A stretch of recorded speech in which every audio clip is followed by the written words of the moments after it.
All right, well, the time having arrived, I'd like to call the meeting to order and then go directly to the public hearing. This public hearing is on the amendments proposed for the zoning law. Is there anyone who would like to comment on those? Either here or in the Zoom audience? Steve? I have one small comment, and this is not, it's not because I'm an alcohol producer.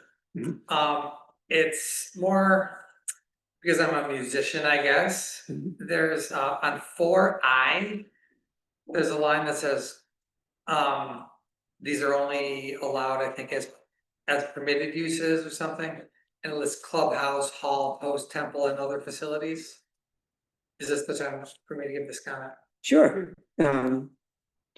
Can you dial into what he's commenting on?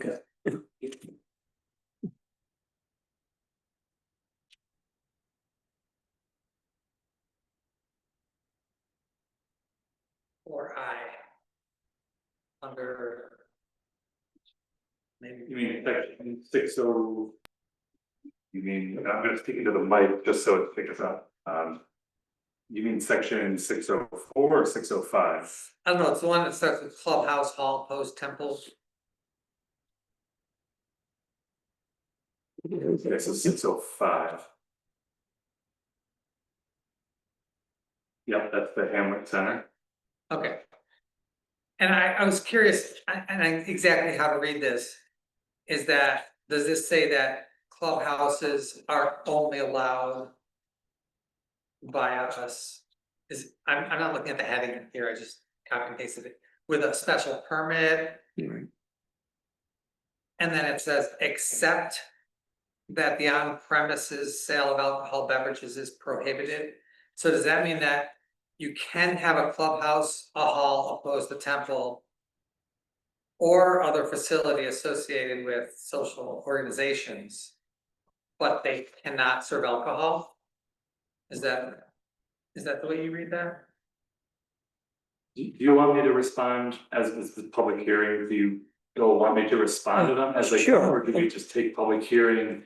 Questions are logged, I respond to them sort of later in the meeting if you want, or written and posted online. How would you like to sort of answer the question? I got no problem with, it's a public hearing, but that I've got no problem with your responding to the Okay. question. It does put me a little bit on the spot too.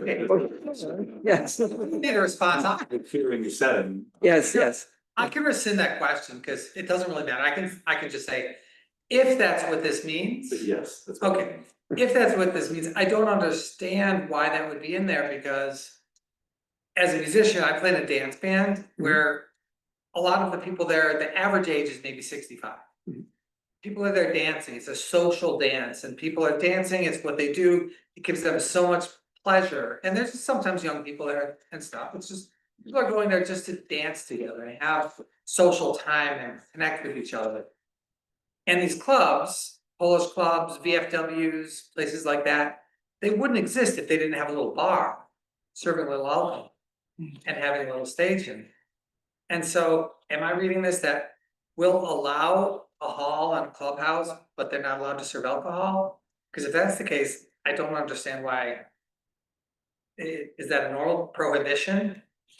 This is not You something, don't have to answer this question now. this is not something we propose to change, right? No, this has been the laws, this has been the use category since at least 2022. So this isn't change from the zoning amendments proposed tonight are not touching this. These sections here in earlier drafts of the zoning law amendments, I showed a lot of like the line out method showing strike throughs and underlines. It's actually we were advised by our legal counsel to not do that format, to basically to just repeal and replace all the sections in their entirety. So in this format, you really can't tell unfortunately, what is being new. I'm happy to go over that when we get to that portion of the meeting. The board members have seen it a number of times now. It's, I would imagine a lot of people in the public that might just be seeing it tonight might not know what's being changed and what's being amended. So it might be worth to kind of go over that too. Although This is typically one that is not. Okay, I understand. So I guess my only comment would be, if you are going to revise this, I would ask that you remove that you're prohibiting the on-premise sale of alcoholic beverages at clubhouses, halls, posts, and temples. That's it. I don't need any more, response. to that. it's not in this round of proposals, but And I'm sorry, I actually missed the 2022 revision. I don't know. that was the big one. Yes, I know, but that was during the pandemic when I was trying to keep my kids in school. True, yeah. So I'm sorry I missed that one. Put this on the list. Yes. Any other comments on the proposal? Anyone, anywhere? Does he? Yes. Yeah, I see that.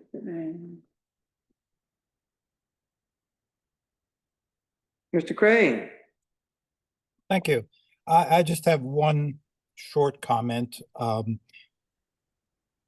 Beginning with I guess the 2022 revisions, there was a movement toward what I would call close and tall urban areas. The examples that we were given during discussions back then were downtowns like Teaburg, Dryden, the Ithaca Commons. And there are various things in the current revision, not big items, that seem to be perpetuating that, requiring, allowing or requiring structures to be very close to the road and close together. And even if it's in the hamlet zone, I think that I would prefer to see a Danby that was more rural in character and did not become an urban canyon like the Ithaca Commons. Thanks. Ithaca Commons with a 35-foot height limit. Nonetheless. Yeah. I like being able to see the back acres between buildings without having to, shall I say, narrow my focus to, the narrow openings. I like rural character. Yeah, okay, thanks. Anyone else? Seeing none, we'll close the public hearing. We'll, of course, come back to this when it becomes an action item. Hi. Sorry, can I speak real quick? Who's speaking? Karthik. Oh, Karthik, yes. I'm sorry, I was writing a chat comment just now because my connection's really bad, so I haven't been able to listen really well. So as long as I can send that in the next few minutes, No, we don't I can't really speak now because do chat. We don't do chat. is that okay? Can you talk? Can you talk? Not, we don't do chat for the town board meetings.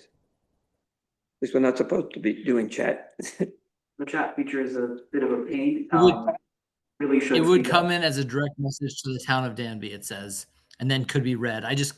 I'm barely able to understand what you all are saying, so I'm assuming that's mutual. No, we're hearing you fine. Yeah. Okay, I can try talking if you can hear me. We can hear you. Yes. Sounds okay. Great, okay. What I started writing here was that I was just made aware today of the latest, I believe the latest draft dated today. And as I read it, music that we host at Danby Food and Drink would be considered special events according to this draft, and therefore requiring of permits. And if that is in fact the case, that's concerning to me as the venue, as the representative of the venue that hosts these events, and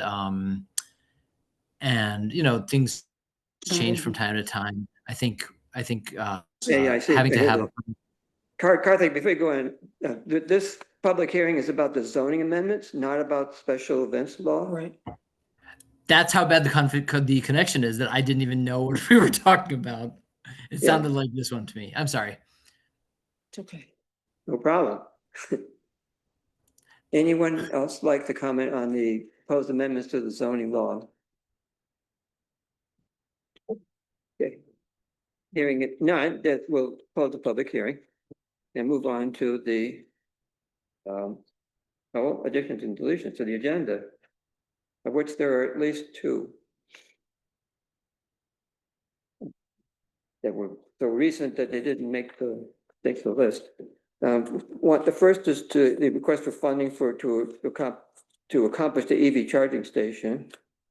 And the second one is the audit committee report and associated resolution. Where would you like to move those to? The end. Yeah. The very end? Think so. Um, Oh, or could be before the. Maybe the beginning of business. Yeah, I think, well, not Before before business, but I mean, I would move it, I would make it like Reports. before, well, after the authorization for training session attendance item, which is the third from the end, and before the revisit the hiring and code office discussions. Oh, okay. Sounds good. Both agenda items there. Well, the agenda got messed up in the last, After 10:06. yeah. So it's actually, it would be item number 18. Except that the numbering is messed up on the agenda and I couldn't figure out how to fix it because I couldn't get a hold of you. Yeah, it was exceeded my competence to deal with it. But anyways, So EV. down there, yeah. Okay. Anything else to add or subtract? Okay. Privilege of the floor. Is there anyone who would like to comment on any matter of interest to the town and its residents? Ted? Hi there. I have got a list here, so I'm going to move really fast and please ask me for amplification on anything I don't say clearly. First off, just to let folks here know that we're going to be doing the Great Danby Road cleanup a week from Saturday on the 18th.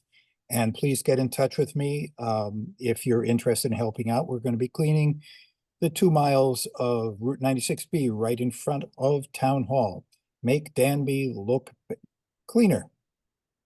Okay, since you added an item about a charger, I'd like once again to advocate that the charger should be free for public use. It's a de minimis cost. It's not going to, compared to the cost of installing it, it's small. And it provides an incentive for people to use electric cars and to visit Town Hall while they're using their electric cars. I don't think it's any great cost to the town. There's a lot of talk about data centers and cryptocurrency and all of that stuff. You know, I think if I understand it correctly, you're headed in the right direction. I don't think we should be seeing them in Danby, and I'd like to see that put into code.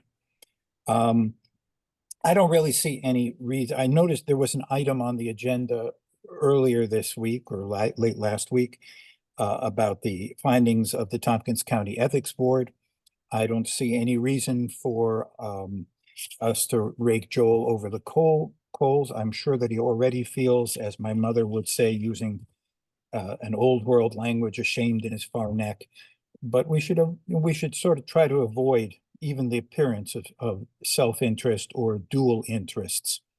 Yes, on the agenda tonight, there are an awful lot of emails under correspondence.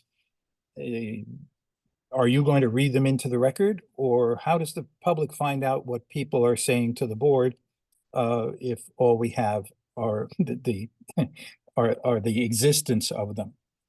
Flock cameras. I can sort of understand why law enforcement likes them, but I don't think that they're that effective would be that effective in Danby, and what with the city and even the county thinking about defunding them, if you will. I think we should go along the same lines. I don't see that we need that intrusion into our private, well, into our private activities.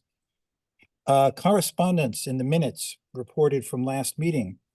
Joel's discussion, his speech about his contact with the Danby Park Board was listed under correspondence. I believe it actually happened as an announcement, and he made it clear that the that what he was describing was his words, a personal correspondence. As such, I think it should be moved over to that part of the minutes. And finally, getting to the end of my list here, special events. Hey, guys, I know you're trying hard, but dropping a new document on the public in the last few minutes, well, last few hours before a meeting, sort of suggests that why don't you open up by describing the two documents that you've got listed on the minutes? Describe the differences, the intents, and have no further discussion. Allow the public to digest them and bring it up again at the next meeting. Thank you. It was a long list. Thanks for bearing with me. You're welcome. Anyone else have comment for privilege of the floor? If I may respond to. Yes, Respond to the sure. specific question about correspondence. Sorry, I'm trying to remember how to speak into this thing. With regarding how the board, or rather members of the public, can see what specifically was submitted, I've elected not to link them on the agenda, after conversations with our attorney. So what is always the option is you are more than welcome to, if you want to see any of these, email me.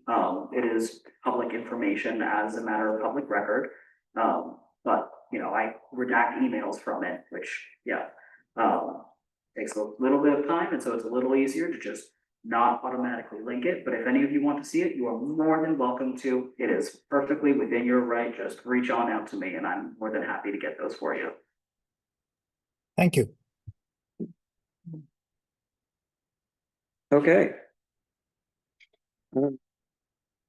Moving on to correspondence. Well, correspondence is there. Well, they still come. Dave. Should I approach the microphone? I don't know, maybe they can hear you, maybe the microphone's right here. There's one right here. Yeah, so I mean, I don't know if people on Zoom, because sometimes when I'm in Zoom, I can't really hear people and It I might help to see. Move your They're chair. coming through You- you surprisingly listen, well. listen. take the hats. Or you can sit in the hot seat, yes. There we go. It's soft. It's soft. I forget, the flock stuff totally freaks me out. I don't think we should have that stuff in Danby, so I'll leave that at that. I wrote some stuff out here. One is, I actually look forward to having some meetings with you guys where we look forward to discourse. I feel like tonight with this meeting, there's some trepidation people are expressing about coming here. Really. Anyway, time is incredibly valuable. And thank you, everybody here, for donating your time to put your voice in. This is how democracy works. Local democracy is, I think, maybe the only democracy we have left. So let's keep it. And thank you for the town board members for practically donating your time, because I know they're paid positions, but barely. And a chuckle, right? So the most recent version of the event law until this morning was posted in February. And that gave me plenty of time to read it, digest it, research some stuff about it. I was looking forward to having discussion about it.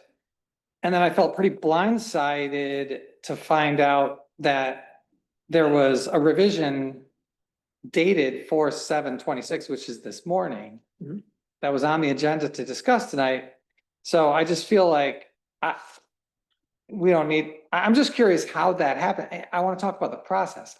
I feel like if a potential law is going to be under discussion, it should be posted in enough time that citizens can read it, digest it, research it, and then have a legitimate conversation about it. Well, it's not yet a proposed law, that's the thing. Yeah. Well, it's a draft. Yeah, a draft, and then we just added another draft, and we're going to talk about it some more, and so what we're working our way towards a proposal. And we judged that it was better to put the thought that has been gone into the responses that we got to the draft that was posted, and that has resulted in a redraft by a couple of people here to say, okay, well, what about this instead of that? That will inform the discussion. That's where we are.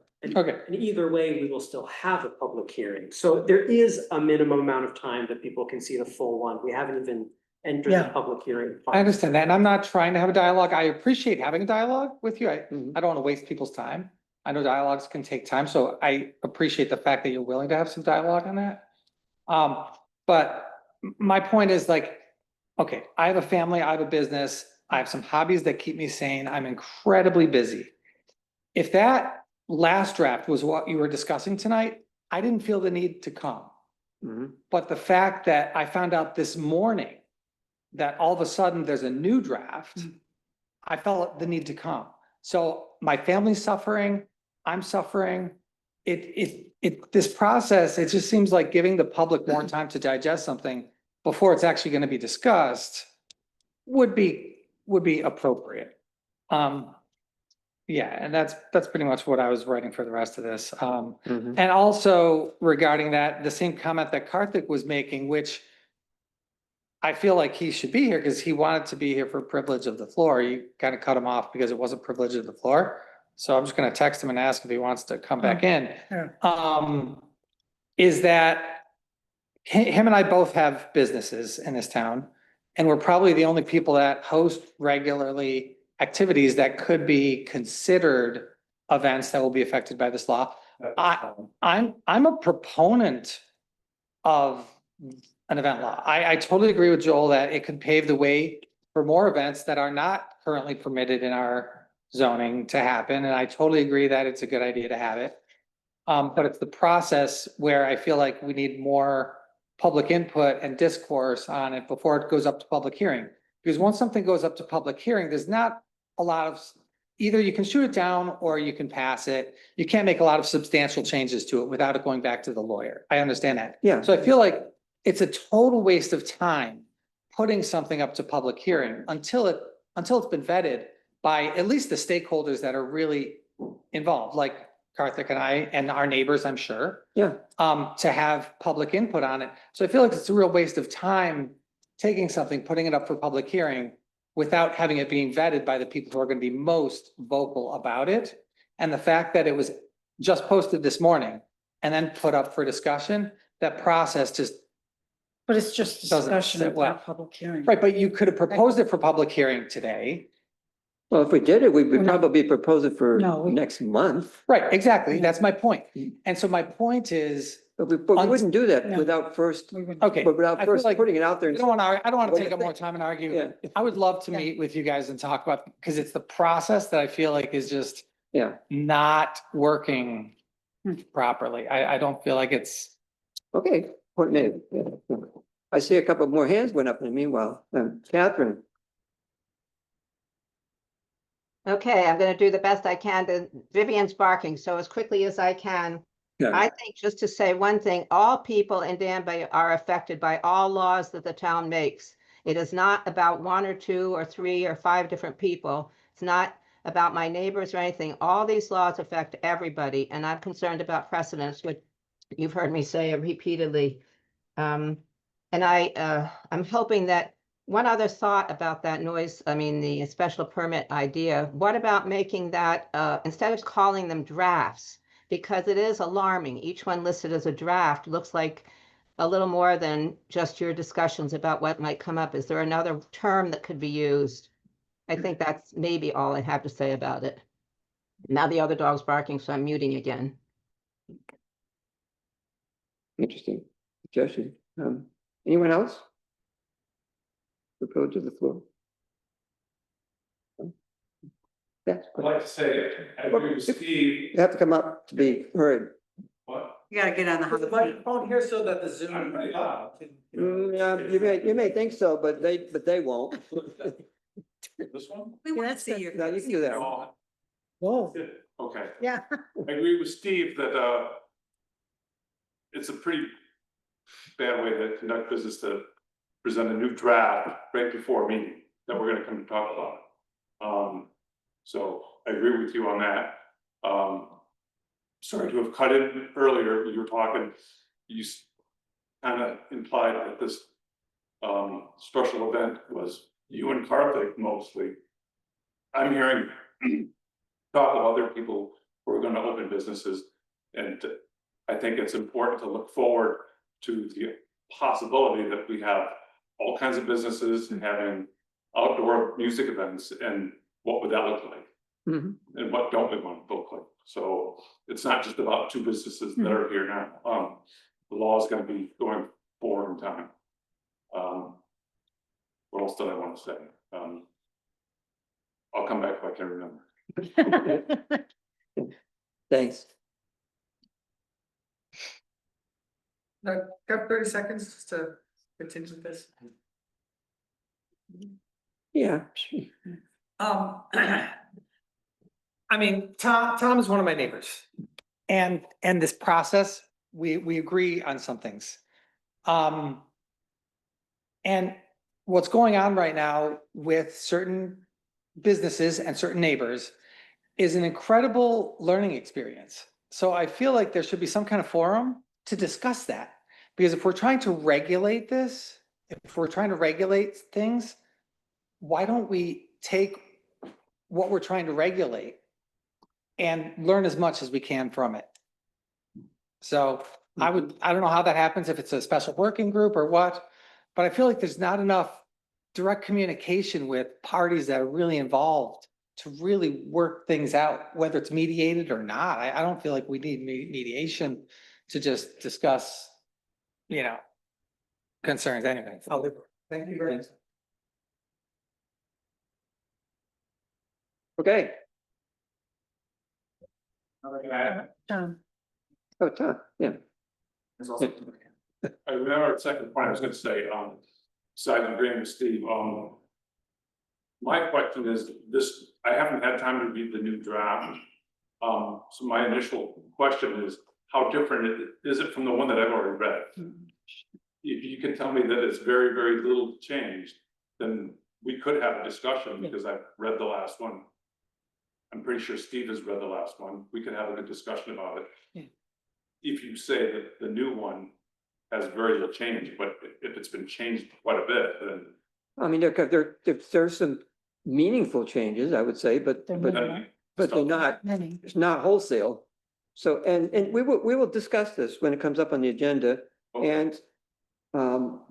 and depending on how it goes, I mean, I think that the board will be willing to entertain comments, at that time, to be part of the discussion as we try to work our way towards something to propose.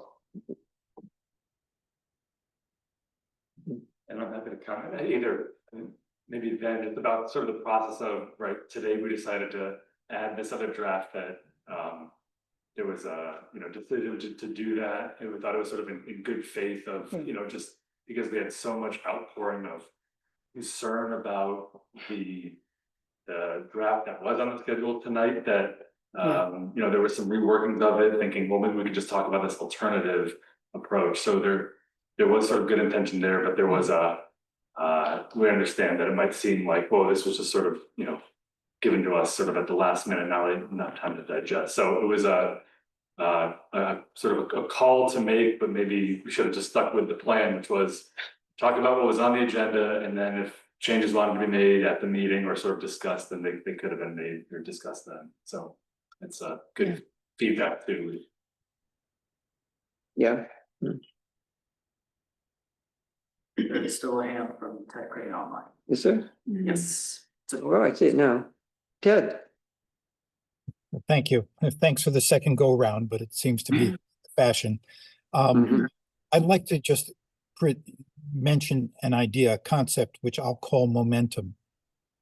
As soon as you invest time in discussing it, for example, if you try to discuss an idea today, you're invested in it, you put time into it. And that's why I think that when you present a new idea or changed ideas worked out of the public eye, that you should give the public time to think them over before discussing, so you can get their input during the meeting. Or as Steve said, perhaps you want to have an outside working group. And that's why I think you should just basically present it and move on tonight and let the public look at it before it gains momentum and is harder to change. Okay, judgment call. There's a.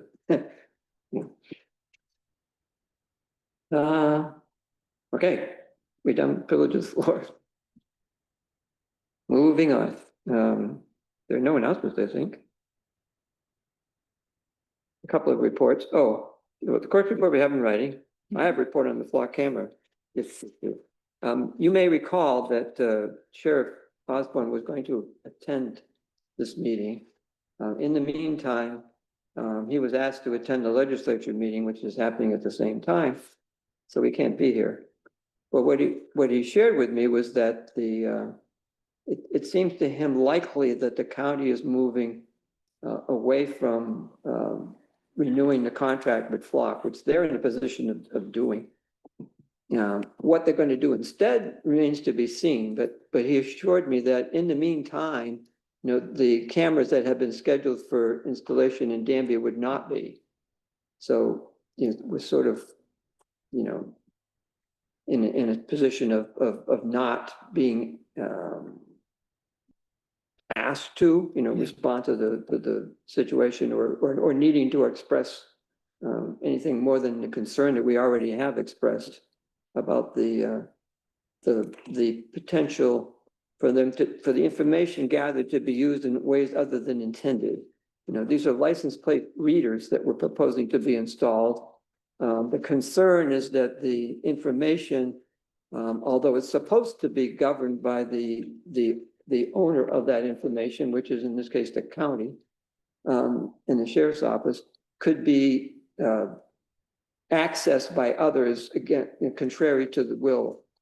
And unless there's some sort of guarantee or assurance that that cannot happen, it essentially undermines the trust of the people that the information would not be misused.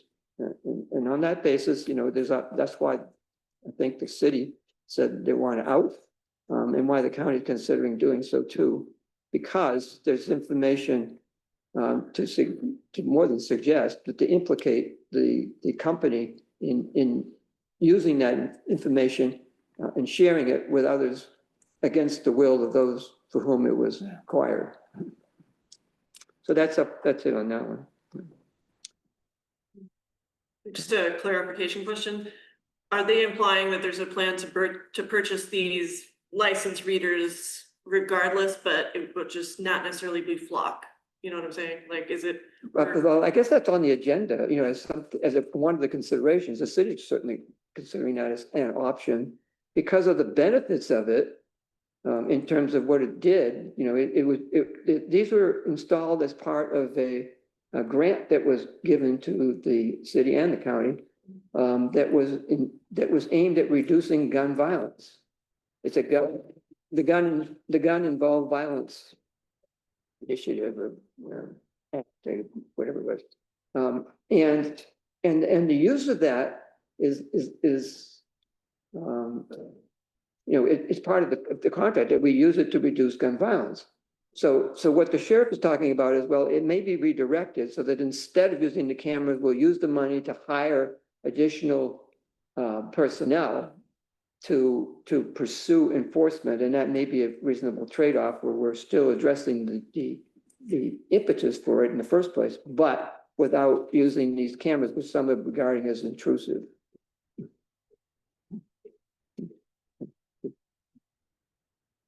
Okay. The minutes were linked rather late, but the board did have an opportunity to review them ahead of time. Well, I'm pretty sure I linked them a couple days ago. Yeah, Well, they weren't there this afternoon when I went and put them back. they're there. I move that we approve the March 17th meeting minutes as written. Second. Any discussion? Okay. All right, Connors. Yes. Dylan. Yes. Larkin. Yes. Bruce. Yes. Gagnon. Yes. Thank you. You have the supervisor's report with the 3 funds, which gave you the account status as of Yeah. now. Next, warrants, which are not straightforward. They aren't? Well, not quite, because there's the credit card plus or minus issue, but Do we want to talk about the credit card special meeting first or after? well, it might make sense to count to do it first. I mean, I'm just because we don't have the documents that support the credit card bill, I would just as soon have an extra meeting to go over those. Mhm. It wasn't a very big credit card bill. Do you have the credit card? No, bill? it wasn't, yeah, it's not very big, but It's not very big and it very obviously, there's nothing there that anybody would wonder about. well, but there's no supporting documents, there's no receipts, there's no, to me, that's part of approving it is to see the background, to have the receipts, make sure the tax wasn't. Right.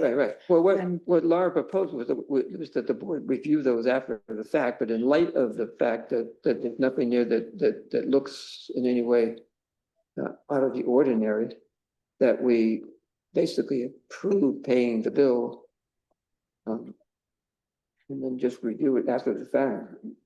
Okay, I move that we have a special meeting to review, the credit card bill once the supporting documents come through. And for those who wonder why we're talking about this, it's because we got the bill yesterday. Yeah, And it's due before the next meeting. yeah. And so if Actually, we- today. I'm sorry. today? Yeah. I'm sorry to interrupt. Yeah, we got that bill today and Right. me being not in the office right now, recouping from this, I would have probably normally kind of scurried around, but I know Julia's on vacation as well. Yeah, Yeah, do it And she away. keeps all those documents here, there, the receipts and stuff. I probably would have scurried to try to help you, but I just threw that idea out there, just to give you something to just think about, if you wanted to avoid having to have a special meeting and wanted to go ahead and say, all right, nothing looks out of the ordinary, go ahead and pay it. And on the next abstract, we'll review all the details. But it was just a thought, just to give you some choices. A thought Laura, for when is it due? That will be due on the 20th, which means we have to pay it on the 18th in order for it to go through without showing any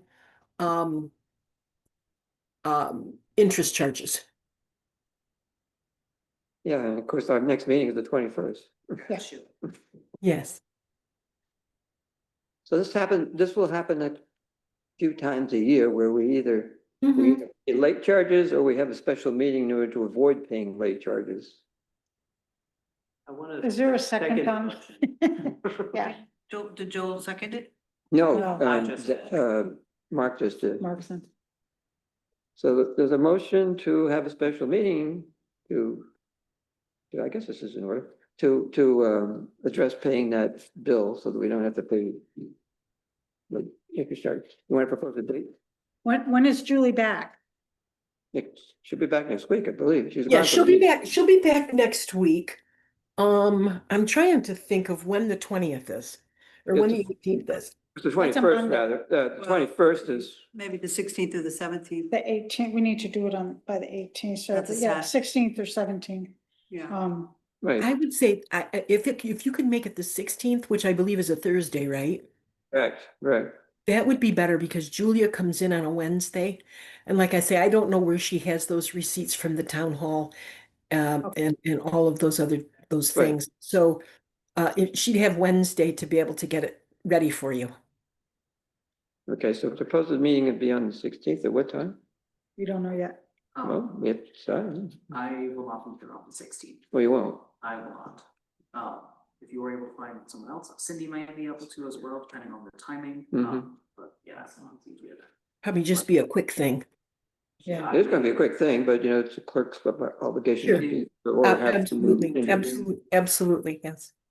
If we were doing the afternoon, I would probably be able to be here. Oh. I've got an appointment that morning. Okay, well, The afternoon is cool. Yeah. yeah. 3? 4? We could do 4. Well, yeah, and then you wouldn't, you wouldn't, We need at least you wouldn't three. have your office open at the same time. Yes. No, maybe 4 would be good. We'll try and keep it short. Yeah. Okay. So that's the 16th at 4. That's what proposed. That's proposed. Yeah. We still haven't. I don't know. We haven't voted on it yet, but that's the motion. Okay.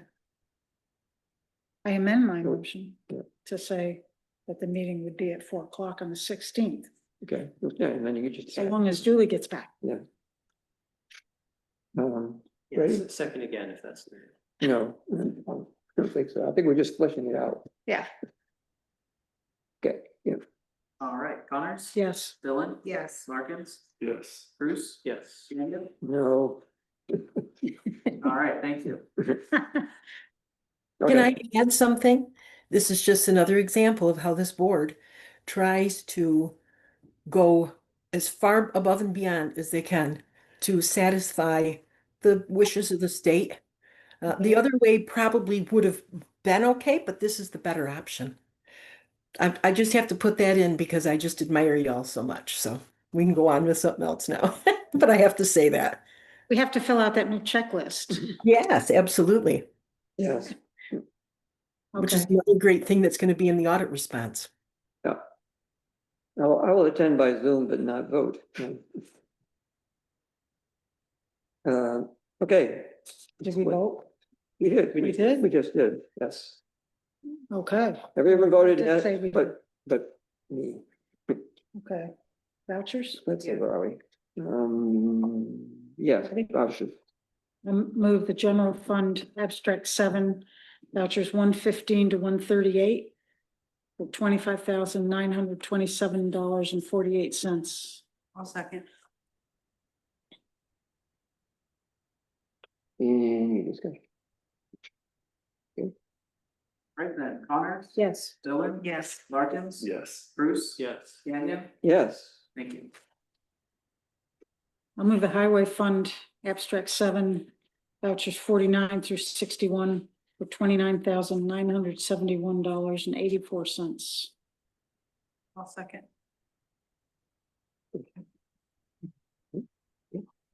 Okay, Connors? Yes. Dylan? Yes. Larkins? Yes. Bruce? Yes. Daniel? Yes. Thank you. Okay, on to business. First item, consider adopting zoning amendments, which is a multi-stage process, which Greg is going to lead us through. Right, okay. Yeah, so. Speaker first, right? Right, so the process is to determine environmental significance. I can pull up the full environmental assessment form if you would like to go over that. There is a draft resolution just declaring, a negative declaration of significance. Which draft resolution says that we've carefully considered the full environmental assessment form, so perhaps I should take at least a look at it. Sure. And I modified the resolution, we talked about the short rather than the full, but the approval, the findings refer to the short rather than the full, but I changed it. Okay, oh, good, thanks.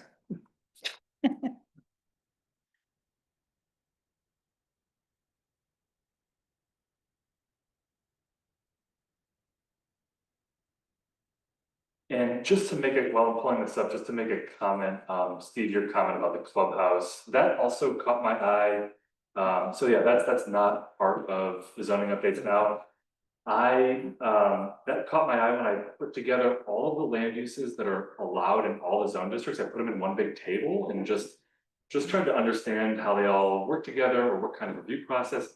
And actually I have notes on the side, and my note was, why no alcohol? In that one, but in the Hamlet Center, where those uses are only allowed, this clubhouse, all post social organizations where no alcohol is served, that is only allowed in the Hamlet Center, but also in the Hamlet Center is restaurants and bars, which routinely can kind of post music. So there's other outdoor dining facilities. There's other sort of uses that might allow. Places of amusement, theaters. Can be allowed in the hamlet. So there's other uses, categories that are allowed in the hamlet that might also allow you to serve alcohol and have that. Right, but still, like clubhouses and clubs would be prohibited from serving alcohol. Yeah, I'm not. Even though restaurants could, but that was my point, was like, I wouldn't know if I wasn't playing in these clubs and realizing like, wow, these clubs are gems where so many people are having so many great joyful connections. Definitely look at. And the only reason they can survive is because they have these tiny little bars that sell PBR for like $4. Mhm. I mean, they're not common at all, yeah. but they're around, Yeah. like they're special places. Yeah. And it seems strange to prohibit them. Yeah. When I think those are not the places that people need to worry about having big impacts. I'm not all that invested in it, it just stuck out as like. kind of- Yeah, well, So it it sounds raises an like- interesting sounds like question. it's on a list. Why is it, yeah, why is it in there? It's on a list to, I mean, just in general, it's always good to just sort of keep like, tabs. why? Yeah. Yeah, like just ask why, you know, is this, where did this come from? Okay, let me just make this a little bit, change the view here. So we're just going over the full environmental assessment form, which is required for discretionary decisions for town bodies. Adopting zoning amendments is something that would require to go through this, the discretionary action by the town board.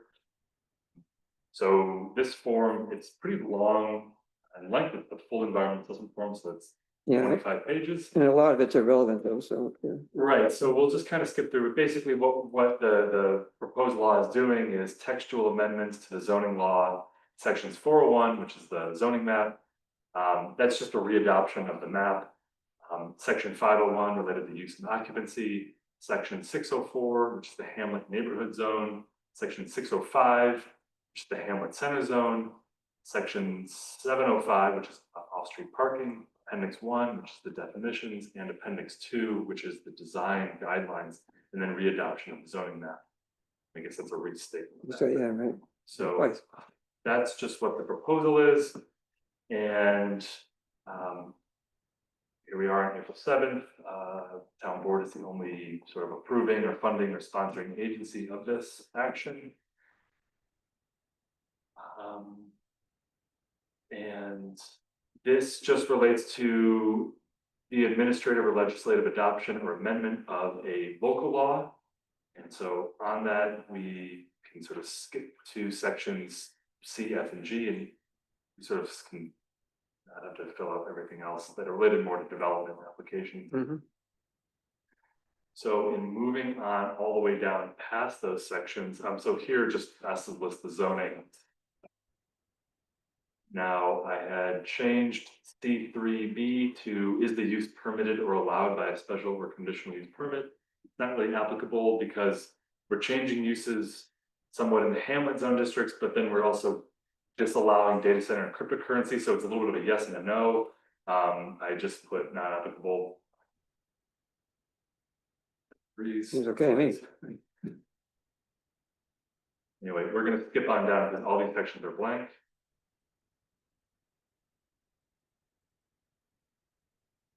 And also too, as we're doing this, I mean, if you want to go to the law and just look at something again, we can sort of toggle back and forth. Mhm. Seeker just has to come before the adoption of it, so I'm just sort of going in that routine, but certainly if you want to look at the law and then look at seeker, then go back to the law, we can always do that. The point of it is just to make sure that when we decide whether to pass the law, we've considered the environmental implications. So then in looking at part 2, this is the section that the reviewing agency would have to complete. So I put down basically impact on land and asked about different environmental features, land, water, air. I put down no, that it won't have any impact or small impact on those features. And then getting down into the explanatory text, which is part 3.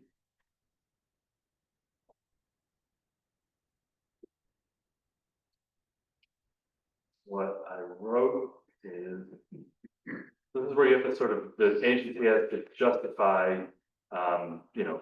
what is the reviewing, even if they're gonna put no for everything, it's a good idea to just put a little bit of an explanatory. So what I wrote is, zoning amendments proposed are consistent with the 2011 Town of Danby Comprehensive Plan and the 2009 Sustainable Hamlets Revitalization Plan, and that they focus commercial development in the historic hamlet centers of town and encourage the reuse of existing buildings in these areas, which will promote the town's goals of preserving neighborhood character, protecting historic assets, and reducing environmental impacts of development.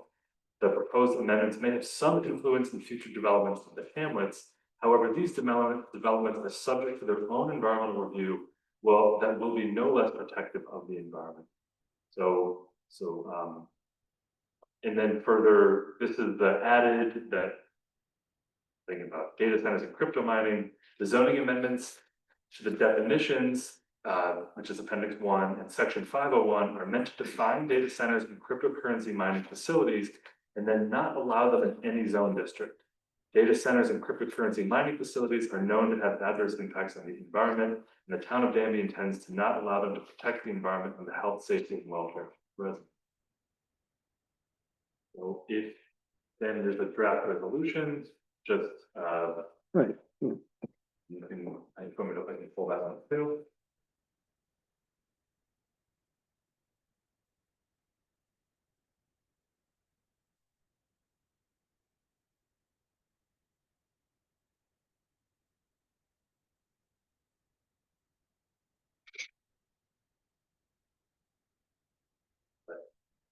We'll have copies of it. Does anybody would like to move this? I'll be happy to move it. A little bit hard to read. There you go. What resolution number are we up to? What is it? This will be 126.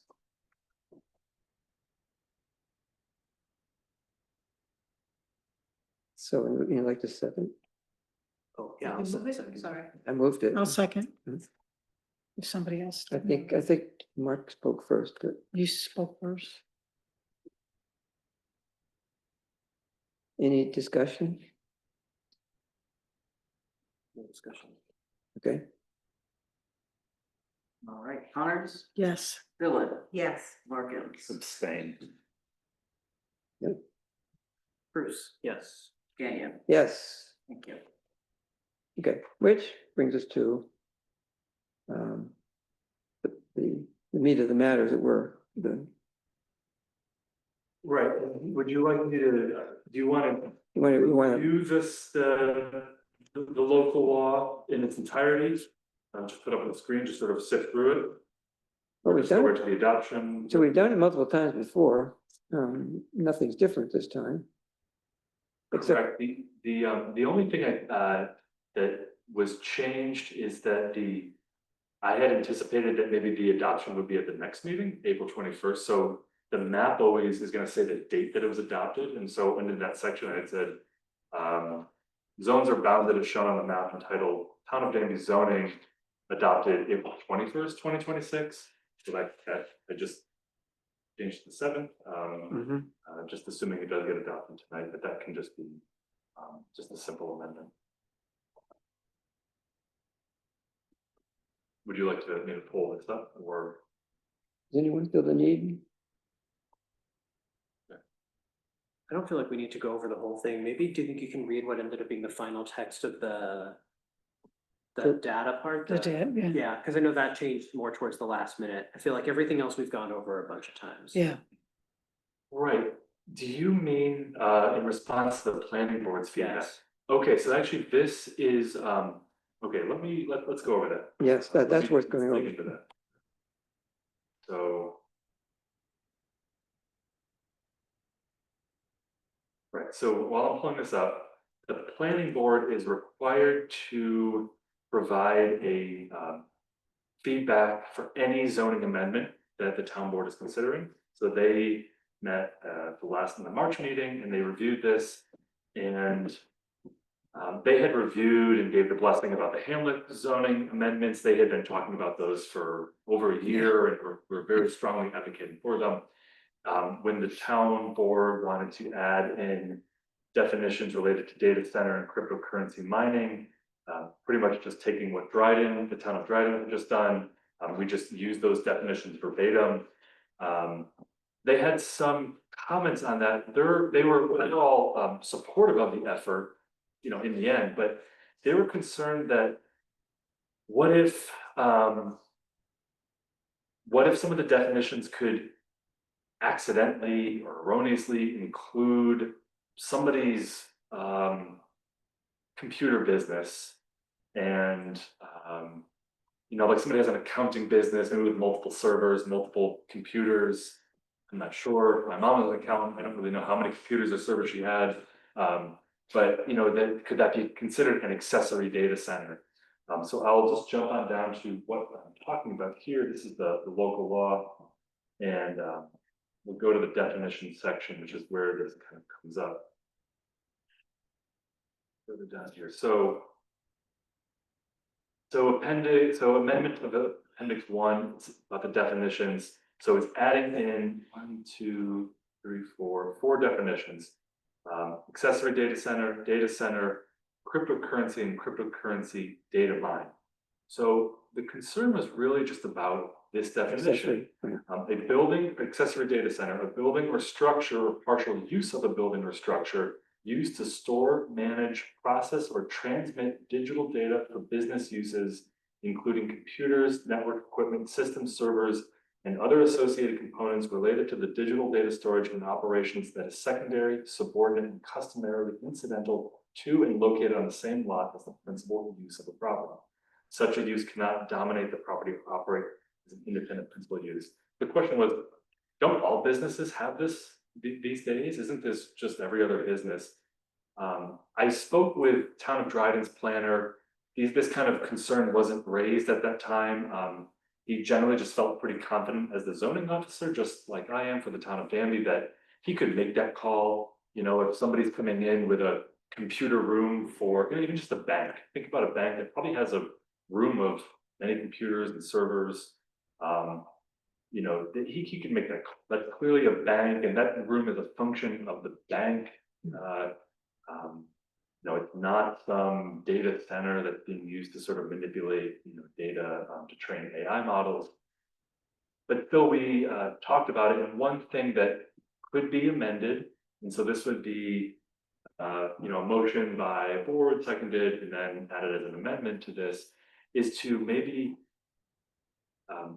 cap or create a threshold to say that accessory data center, basically adding a sentence on that says accessory data center is one that uses more than half a megawatt of energy per day.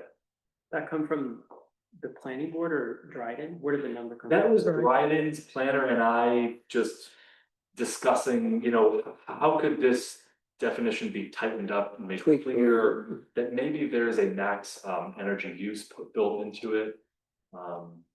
So nobody,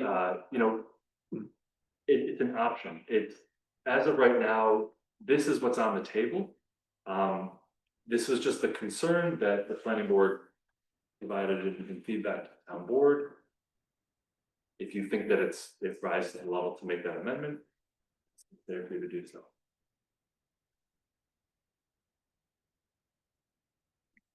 I'm inclined to do it, and I don't think it's a substantive change. Just a clarification. Mhm. Right, I don't think it's a substantial enough change that the town would have to then Right. redo the public hearing. No, I think it's a minor enough change. So do all data centers use more than that? Oh, yeah. Okay, Yeah, Okay, it's for reference, the Cayuga data center, I think it's proposed to use 400 megawatts.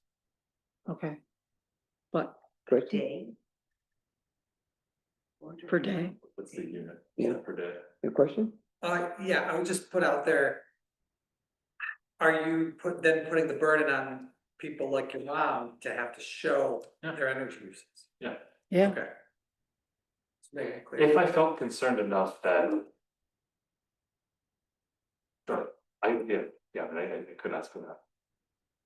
then she would never talk to you again. I know. Right. So you have that language drafted, right? Yeah.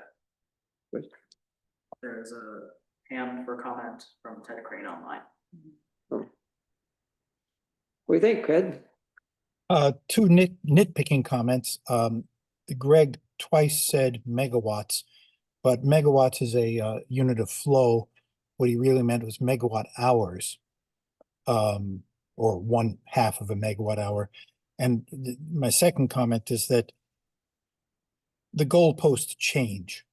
I have in my basement a server that was using 400 watts. And over a period of day, that was, what does that come to, about 10 kilowatt hours? and it's being replaced by, oh, I could just lift it off and hold it up here in front of you and say, well, it uses 7 watts.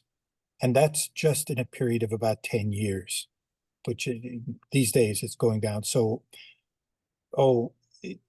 half a megawatt hour per 500 kilowatt hours is the usage of a residential house, a conservative residential house. That's a lot of power. I think you could go much less than that, much less. Even a business would not use anywhere near 500 kilowatt hours per day. Yeah, so, but with something that really is a data center would.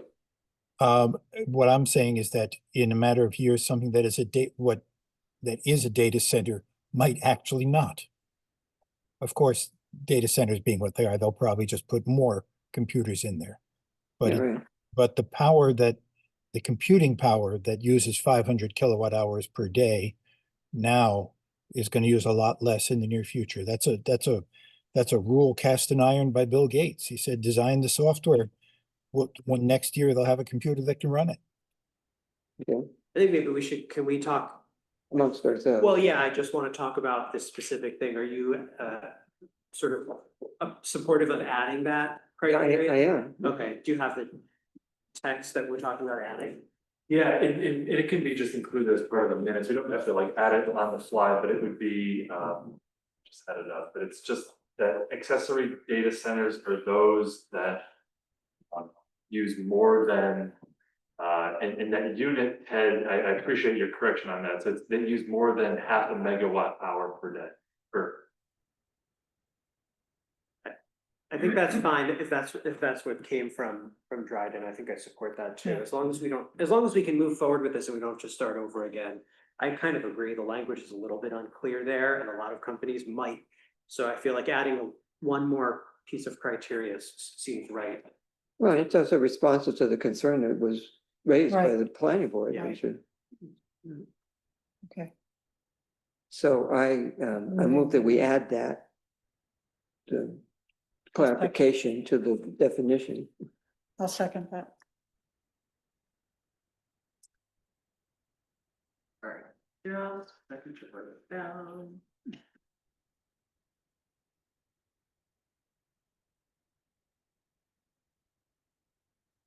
All right. We have Zach absent at the meeting. Yeah, do you want to wait for him or? Here he comes. Here he comes. Go ahead.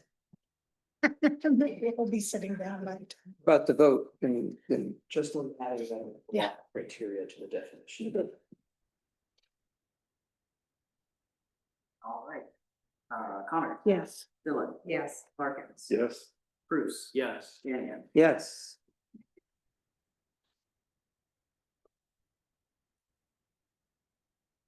Cool. Oops. And then do you have the resolution in front of you that somebody's got to move, or I can pull it up to you? Wait, we'll pull it out. Add it. I can navigate through it.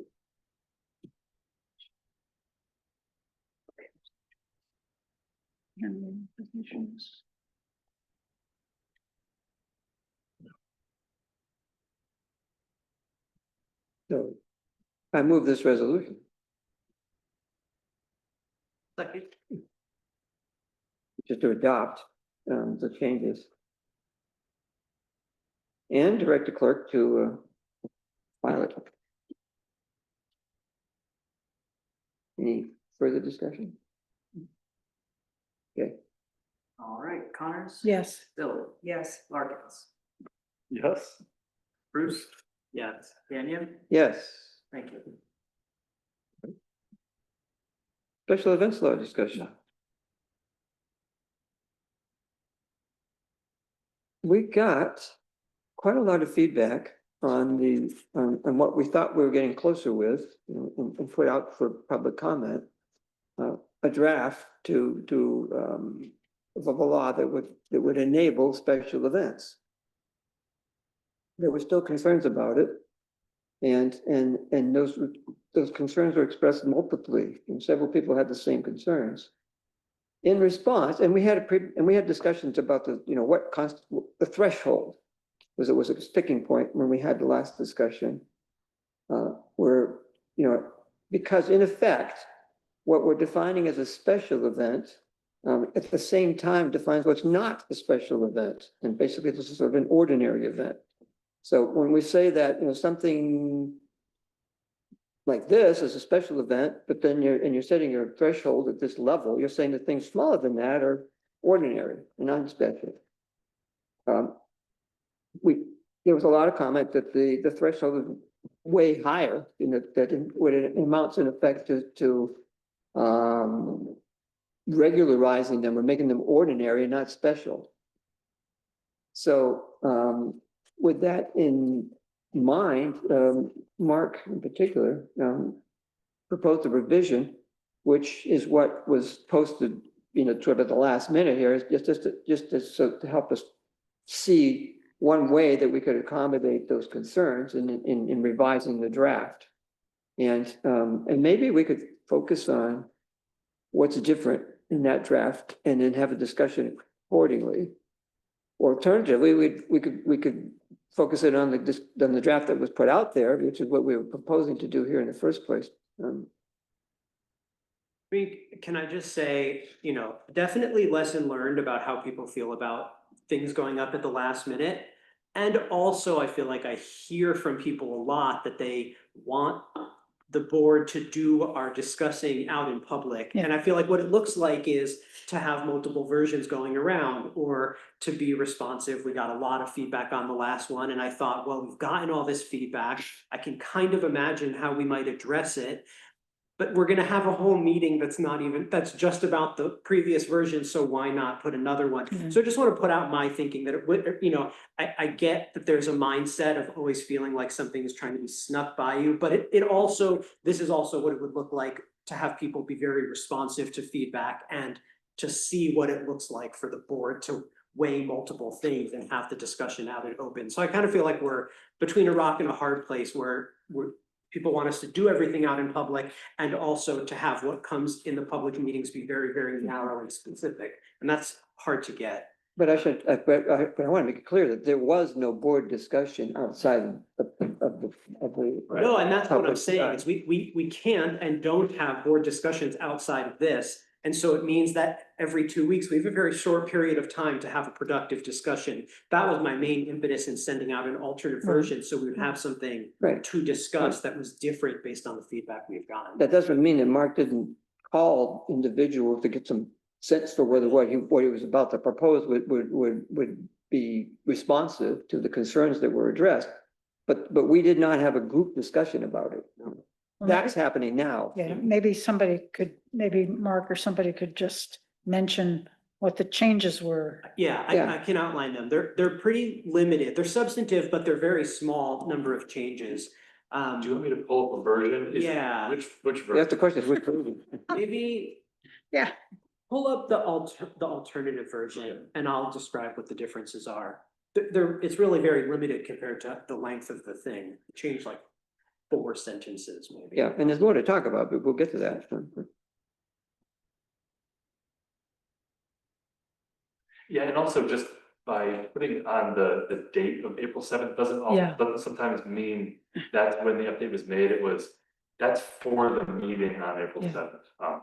But I can see how it can look confusing too. Well, that is when it was put online, wasn't it? Yeah, but I mean, I do that for other documents too, for planning board. I mean, I wrote that 17-page seeker form 2 months ago, and I wrote for, the date that the meeting was supposed to be held. But it's just, it can look like it's made that day. Okay, so. If you just scroll down, most of the changes are visible on the screen here, and then I'll say what's not. I simplified the criteria for the crowd size. The other version had one crowd size for one property and another crowd size for another property. We got a lot of feedback against that idea. So I went back to a simple version and I just said a special event is any event which generates traffic of more than 75 vehicles. And it's over, I think that's very simplified, but I think that people were objecting to the tiers that were in the other version. Now, I had a concern about this, so I could be sort of might, mind voice them as we go along. And it's not clear that the 75 vehicles are at any one time or in total. Yeah, Yeah. it doesn't clarify that. Then I think it should be clear, because I think what we intend is at any one time. Okay. So A and B are the same. C, it did say require a fee. I added or request a donation. And it said for admission, I added or parking, just to sort of clarify, just to make sure that we're being expansive in what we're talking about there. And D is probably the really the biggest change in this whole document. And so a special event is anything, et cetera, that utilizes a professional grade speaker or amplification system capable of exceeding the noise limitations outlined below. And we should talk about it. It was just throwing out there, but what I was trying to get at was if it's likely or possible that it's gonna be too loud for the neighbors, then that event is a special event and they should submit a plan as to how they're not gonna be too loud for the neighbors. That was sort of the idea, was instead of, was to say if the special event is likely to be that loud, then you should have to submit a plan that talks about noise mitigation in order to make sure that your neighbors have that protection. That was the idea of using that as a piece of criteria.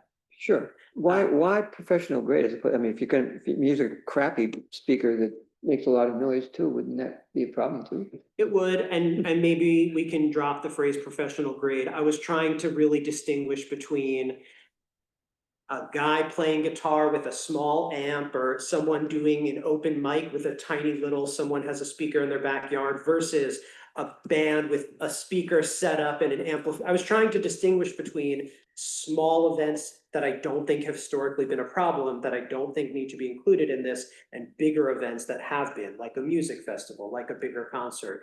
I just was putting out an idea of how to distinguish between those. I mean, to Karthik's point, he had sort of said, well, this reads, I think he was probably referring to the other version, but he said this reads like it would affect the concert series. And I don't think that we're intending to call the weekly concert series that Danby Food and Drink have a special event. So that was the attempt, but I know the word professional grade, it doesn't have a technical definition, so. Right, and maybe this probably needs to be just sort of looked at by maybe somebody else who's like a sound engineer. Just is there another way to say that, because maybe everything is professional these days, or maybe it's just. Why put the qualifier in? Why not just say utilize a amplification system capable of exceeding the noise limitation? Right, But that's actually what actually Ted suggested at a series. You emailed me and just said maybe a better way to say it is utilize a sound amplification system that can be operated in a manner that exceeds the noise limitations outlined below section 3, section C. But still, it's. I mean, what about if somebody used that system but didn't, why not? Why couldn't somebody use a system that was capable but didn't actually do that? I mean. Well, yeah, they could. Well, this says they can't use it It doesn't say if it's capable. No, It doesn't say they can't. No, it just says that if they want to. Utilize if it. it's capable of it, then it triggers the need for a special permit. It's not saying they can't use it, it's just saying if they have the ability to blow their neighbors out of their living rooms, then they need to apply for a special permit and put in a plan for how they're not gonna do that. Oh, Because otherwise, it's not like the town of Danby is gonna send out someone to make sure they don't turn the knob up too high. So I feel like if we're not going to, I don't think. So that's what I was going for, is if somebody might need it. if someone wants to use something that can be too loud, we need to make sure they've put in the time to clarify why they're not gonna do that. Or how, where they're gonna point the speakers, whatever, their plan for sound mitigation. Do you have a thought on this?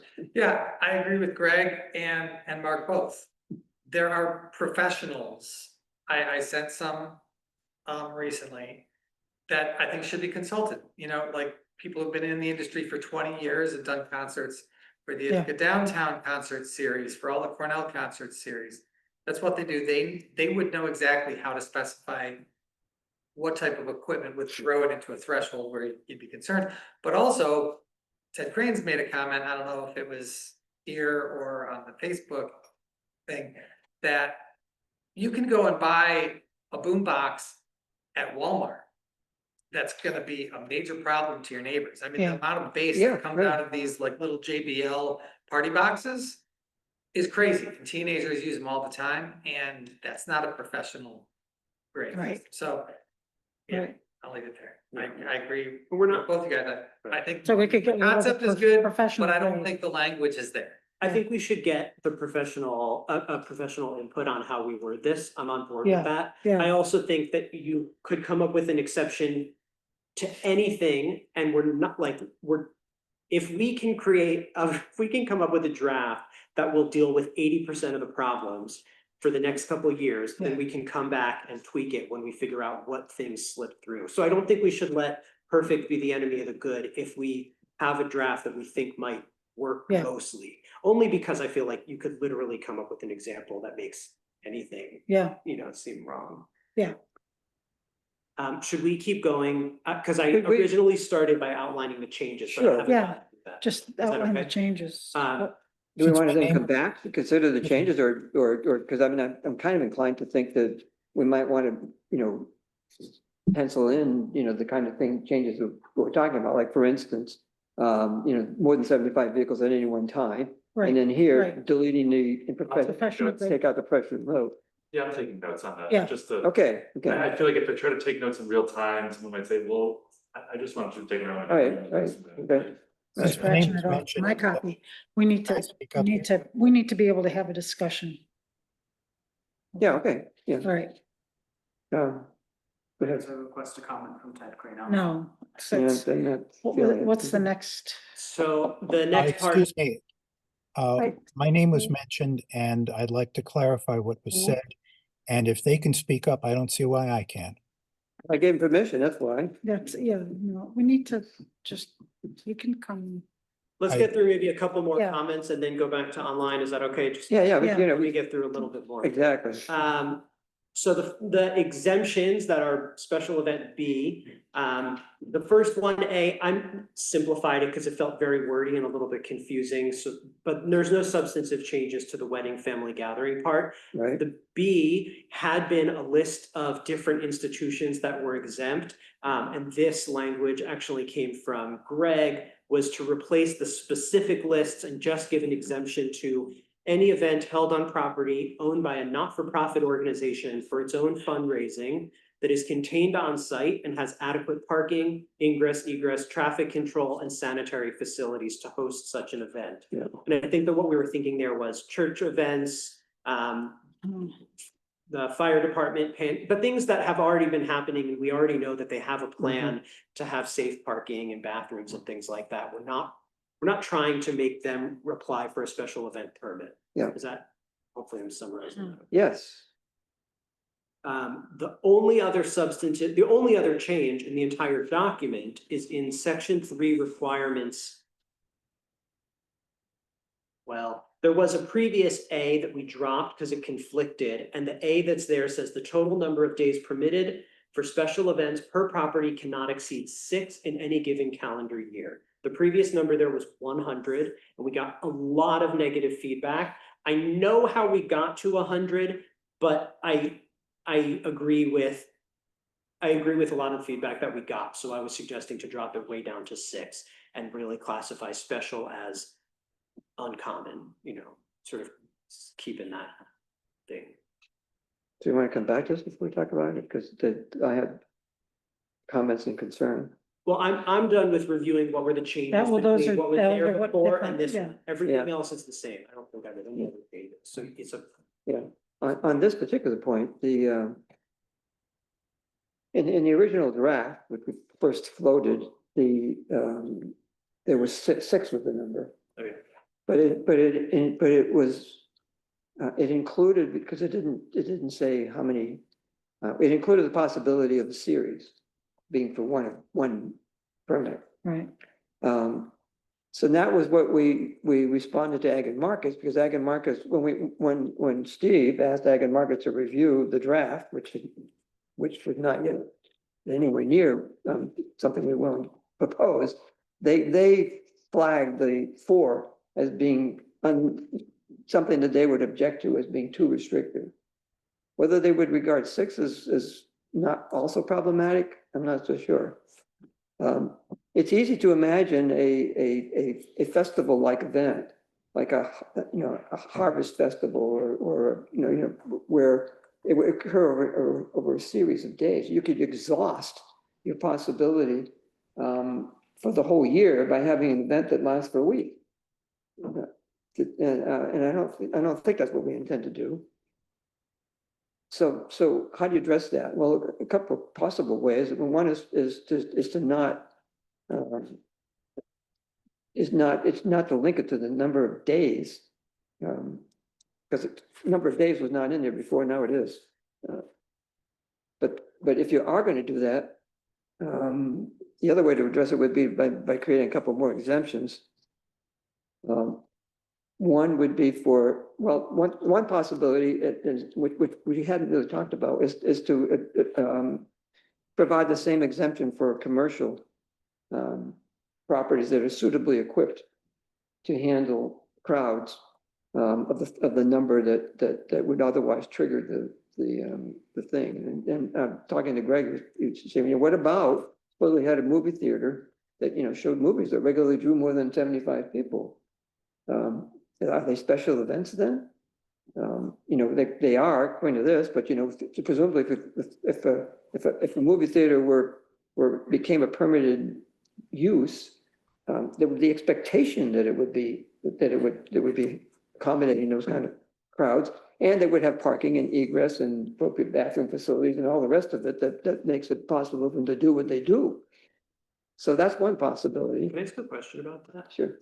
If, let's say something like that happened, somebody wants to set up a movie theater, they're gonna have to go through site plan review, right? And then they will get permission to do the types of land uses that they want to be able to do on that site. This wouldn't limit that, right? Like I'm imagining that if somebody wanted to do a different kind of business that exceeded what was in here, but they went to the planning board and got approval, this special events law would not limit what the planning board can give permission for on another property.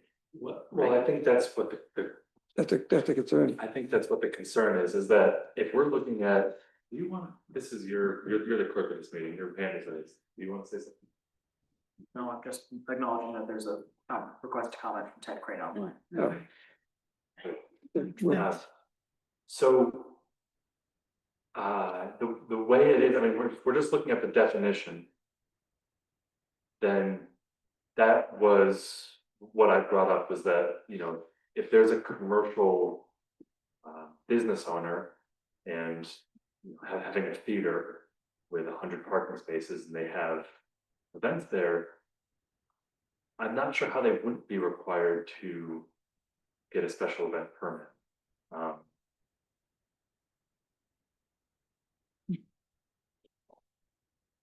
I'm writing up the same exact way as Greg, and that'll Just be careful. We told Ted you couldn't Yeah. talk. Yeah, well, we could, at some point, we can invite participation, but we want to make sure we get the board discussion in. Yeah.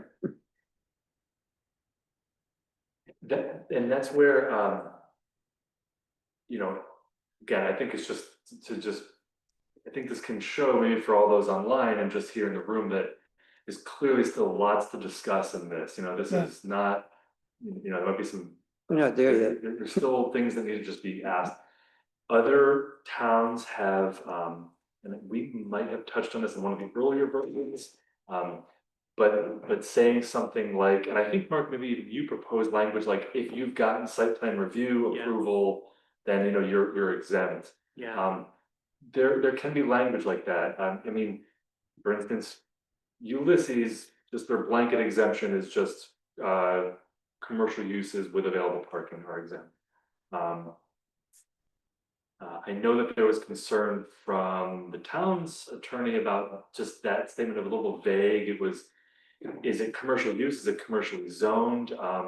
Maybe there needs to be some distinction. And does available parking count as parking on the road, Right, parking right. on the So field? I felt weird about that. we actually started with that, and that's where, and this process goes on for now for 2 years, that we did put it down for a year, so I guess it was about a year change, but we did start out with sort of exempting out commercial properties and institutional, which covered sort of religious, and then public properties. So there was those exemptions, and then it felt like it would need to be sort of explained, what is commercial, is it uses, is it zone? And that's, then I think we just decided to scrap that and kind of go about it a different way and call out certain organizations, but then those are all nonprofit. We're starting to go a little bit of a round. Coming back in, but.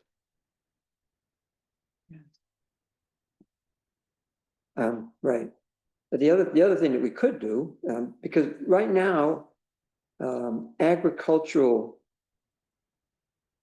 enterprises are essentially already permitted to do special events.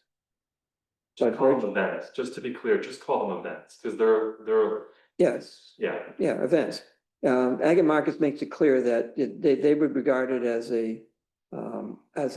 an unreasonable constraint on an agricultural operation to not allow them to do large scale events occasionally.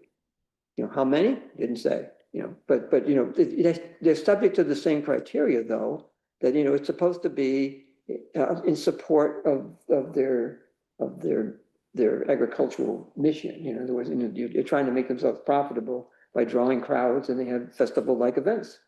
And they have to, basically, Ag Markets saying they have to be able to do those festival-style events. So given that that's how they define agriculture, agriculture is a permitted use everywhere in the end. So, an agricultural operation is can already legally hold large-scale events occasionally. They have to be able to show that they're not just doing it to make money that has no connection to the agriculture, but they've got it. So what we're doing here is adding that, yeah, you can do it, but if it's going to be at this scale, we want you to have a permit for it. And Ag Markets is okay with that, as long as it's not unduly restrictive. So we're not enabling, as some would have it, we're not trying to enable these kinds of events to happen on agricultural property where they're already legal. But so we could clarify that by making it clear that agricultural businesses are also exempt to the extent that they comply with their agricultural use. So that was the suggestion I had. It's a good point to clarify, because a lot of comments have come in that have just been just incorrect in asserting that this law is going to allow farm operations to have special events, and that's just not true, or to have more events than they're allowed, or it's favoring one business owner. This is actually, it's like the opposite. It's the farms, as Joel is saying, just to reiterate, they're allowed to have these on-farm marketing activities, events. This is a way to permit those and to provide town oversight on those events. And that just needs to be said and just established.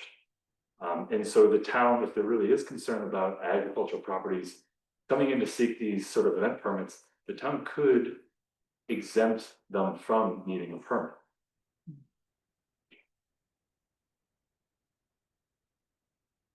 I'm not sure why we would though. I just like the permits it's not going to be that hard to get.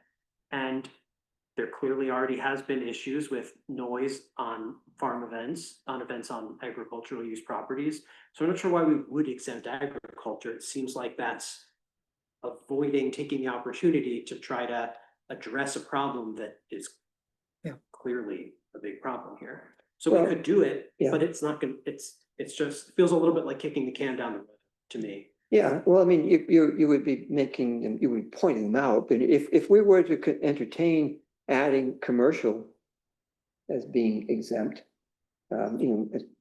agricultural operations are also commercial. So I mean, they would also be exempt, if provided they had adequate parking and the other things that are in there. If you're gonna say they'd be covered basically. The only reason to call them out specifically would be to make it clear that they are, even though they're not in a commercial zone, but that's the other thing we could do is to say where this is allowed, and then it's, you know, and it's only in, you know, areas that are zone commercial.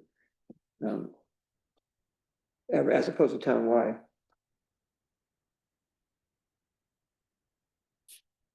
What do you think? How many areas are zoned commercial? Yeah, they're two. They're big. Yeah. Yeah. Yeah, we have, essentially, we have, even if it's not zone commercial, we have lots of zones in which commerce can happen as permitted use. You're not talking about commercial zones, you're also including the hamlet. Yeah, you want to speak to that, Greg? Sorry to say that I was unsure, Ted asked me to unshare. If we were trying if we're trying to include commerce, but not necessarily every place, how would you specify where it's okay and where it's not? If you're gonna say in this areas it's exempt provided there's adequate parking or whatever, where we expect businesses to be or want businesses to be, and where we don't. You can do it by zone. We've already done that. I mean, Yes, but that's the question, which zone districts would you know, because you can't just say commercial zones, there's hardly anything there. Inlet zones. Yeah, and then when that thought was expressed, because Greg and I spoke about this, it was like, seems a little bit weird that we would exempt in the densest part of town, these exempt, you know, businesses from having having to have a permit, when that's exactly where the impacts are most likely to be in the event that they have these large events and they don't do them right.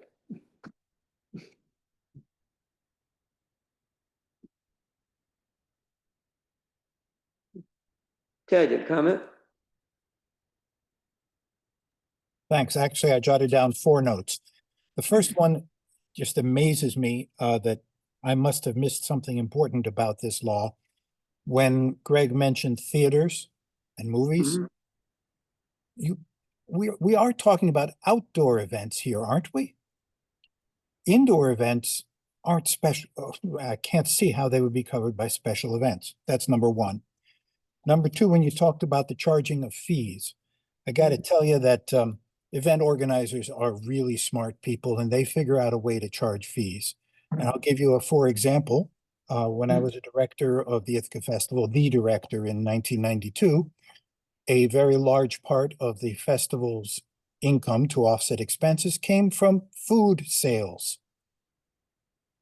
And you're not covering that.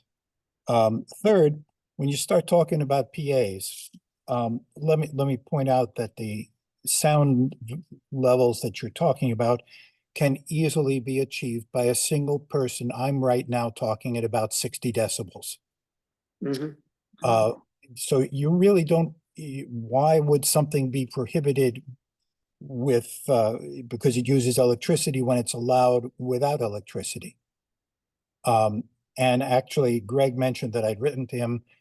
He may not have seen my subsequent mail where I pointed out that any definition similar to what you had there is that it includes just about any sound system ever existing. And I think a better wording might be something like, and you'd have to run this by a lawyer, the content presented during the event and/or the event attendees themselves would, under circumstances that can be anticipated in advance, exceed the noise limitations. In other words, don't talk about the source, talk about the undesirable result. And you have to bear in mind that if the event proceeds in an unanticipated way, you have to be able to deal with that on the spot. And finally, just a caution about careful wording. I'm sure that some of you must be football fans and you must be aware that the halftime show at the Super Bowl this year included a wedding. So if you're going to say that weddings are exempt without further qualifying it as the primary purpose of the event is a wedding, you have just permitted the Super Bowl to take place next year in Danby. yes. Yeah, there's some people who would love that. Does the Super Bowl cost money though? We're gonna get to play. My point being is you have to, when you craft a law like this, you have to watch every word because there is somebody smarter than you and me and all of us who is going to find a way around it. You do have to worry about the, Most people do. well, I mean, you have to worry about the possible loophole you're creating, for sure. Steve, do you have a comment? Steve had a. Yeah. Oh, yeah, it was just when you were talking about the ag, ag related stuff, should it be exempt? I mean, I've had more events than probably anyone in this town. I don't think that should be exempt. Like, I do think that this law, it should be there to allow events of a certain size wherever in town and limit the potential impacts. And obviously, I don't know if you're just, anyway, but we have also hosted hundreds of events that have had very little to no impact. And even some of my closest neighbors have agreed and used those as examples of the kinds of events that are not an issue for them. That would definitely be captured by this and would be a, pretty significant problem for my business. I mean, so I just want to put out Can you there say captured by which criteria? the 75 cars 75 cars. and even the 200 people. We're trying to people, well. When you have Not in this draft. acres and acres for people to spread out, and the event is, they don't have to make a lot of noise. I mean, that's why I'm saying, like, I would love to be, and it doesn't, maybe this is the only place to have this discussion, but we can show events that have gone beyond this threshold that are not an issue, and that there are definitely large events that definitely need to be regulated to make sure that they don't have an oversized impact. And I'd love to be involved in those discussions because I could help point out what becomes a problem. You are right now. Right now. Okay, so yeah, so. I mean, we could, I don't know how much detail you wanna go into, but we talked about some criteria. Limiting, We're fishing for the appropriate threshold. Yeah. And we've been talking about it for 2 meetings so far, well, and we're still also talking to go about it. back to process, I mean, I would say that, and this is a slight tangent before I forget. Where Mark, I totally hear what you're talking about, where the draft came out and this is where we're talking about it. But to Karthik's point, where he's really busy with his family, he cannot be here, he really wants to be part of this discussion. If he knew there was a new draft and that it was gonna be discussed in this detail tonight, he probably would have made arrangements to be here. I got lucky that I didn't have a family obligation that I couldn't get out of. Yeah, I'd rather, anyway. If it was posted ahead of time, let's say 2 or 3 weeks ahead of time, let's say on April 7th, we're gonna release a new draft and we're gonna discuss it at the meeting. That's all that has to be done. I mean, if the public knew, it sounds like you knew that. If the public knew I that, drafted this like 2 days ago. Yeah, no. So we're nobody like was hiding. well, then that is the example, that's the problem. If it Well, I was mean, yeah, drafted 2 days ago- but with this was on gonna the happen. agenda If for it the was- last month, that we're gonna deal with this draft, which. Okay, I'm sorry I went off on that tangent, Yeah. but to get back to the. So we're still working on it, you know. Yeah, to get back to the thresholds, I don't see why you remove the acreage stuff, because. If you have a very small amount of acreage and you have 200 people, then that's gonna have a much larger impact on your neighbors. Than if you have even 5 acres or 10 acres Mhm. and you have that same number of people, that impact is gonna be very, very different depending on what the acreage is. It So. might be, depending on where it occurs on the acreage, Mhm. Yeah. Where neighbors are and stuff. where the neighbors are, right? I mean, that was the problem with that, was that, it could be a problem or not, depending on, where. Ryan And dropped an example of a property that's long and narrow and goes back acres, but the house or the building is right at the front, so that made it a little bit harder to see whether that criteria was Right. the right. True. I wish I had actually, I'd be glad to come up with specific notes to talk about threshold. I wasn't even thinking we were gonna dig into those details here. But then the other point was that I wanna clarify with the 60 decibels during the day. Yeah. The way this is written, does this mean that once you get a special event permit, that event cannot go over 60 decibels during the day? On the adjacent properties, yes. And so that's why I wanna point out, not like we're gonna have grassroots happening here, or another music festival, or something. But I would think that a special event law would allow for some kind of events like that to happen. Mhm. Because that's what this Yeah. law is for. A lot of noise ordinances use 60 decibels as the normal threshold for daytime noise. And so it seems strange that a special event law, which is supposed to allow larger events Yeah, that are regulated, to actually use what a lot of towns use as their ceiling for everyday, all-day noise as the limit for a special event. So that's basically gonna ban any concerts larger than anything I've done, you know what I mean? I'm not talking about just mine. yeah. I'm talking about a 2,000 person concert that you might wanna have at the park, or I don't know. I'm just fishing for stuff. This would totally prohibit anything like that from happening ever in this town.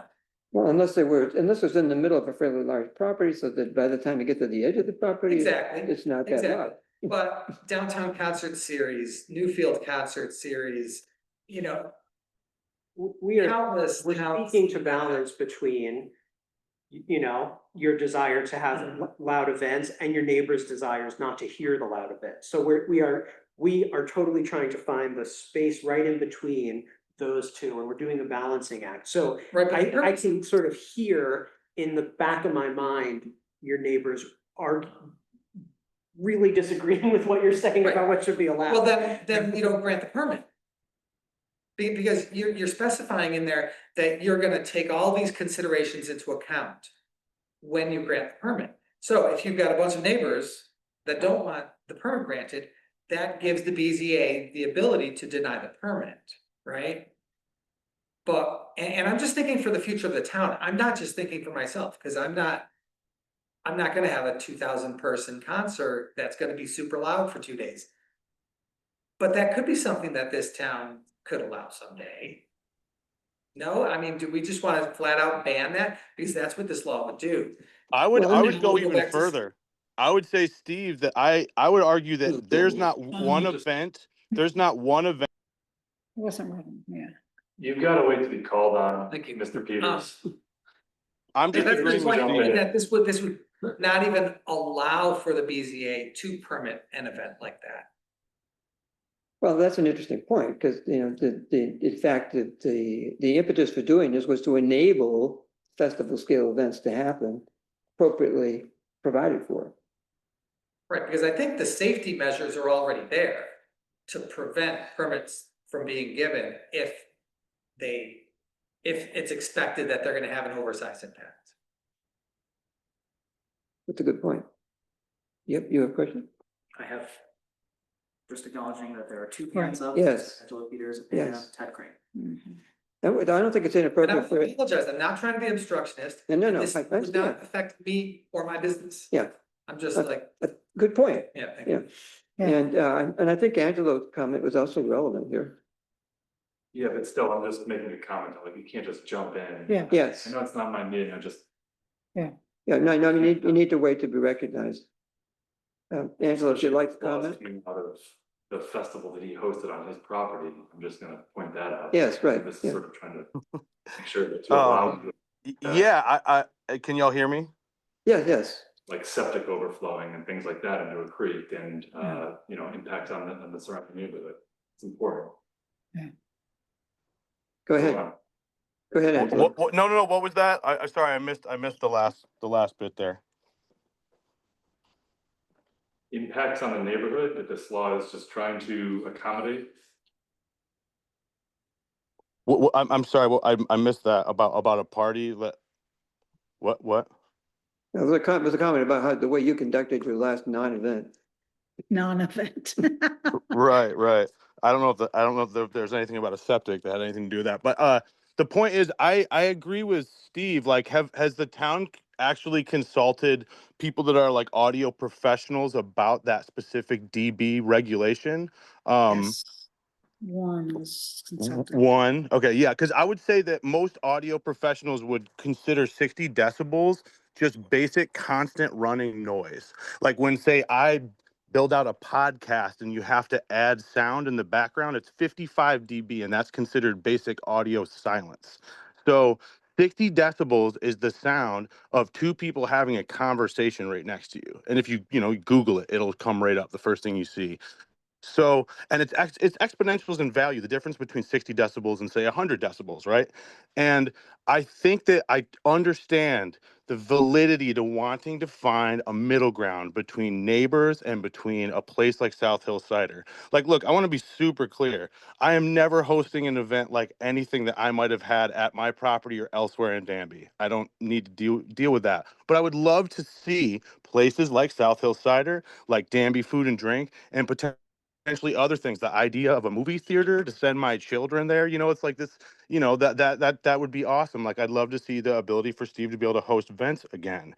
And I think that under the way the law is written, and not that I know that in the way the law is written with a 60 dB limit for events, even at the closest neighboring property, I don't see a way that you could ever have amplified music in Danby ever again.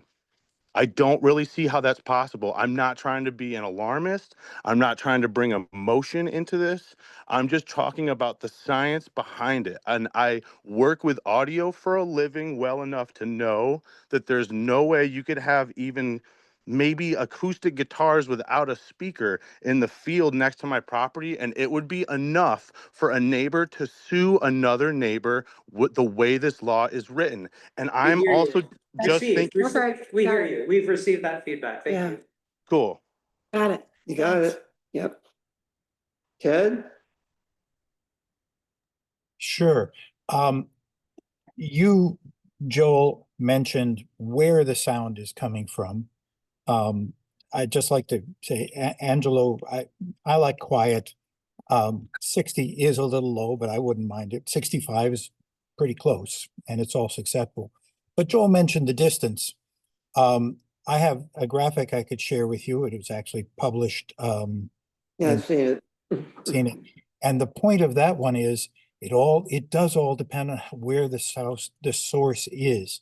If the source if you're talking at 65 at your property line, that should be okay, or 60 or whatever.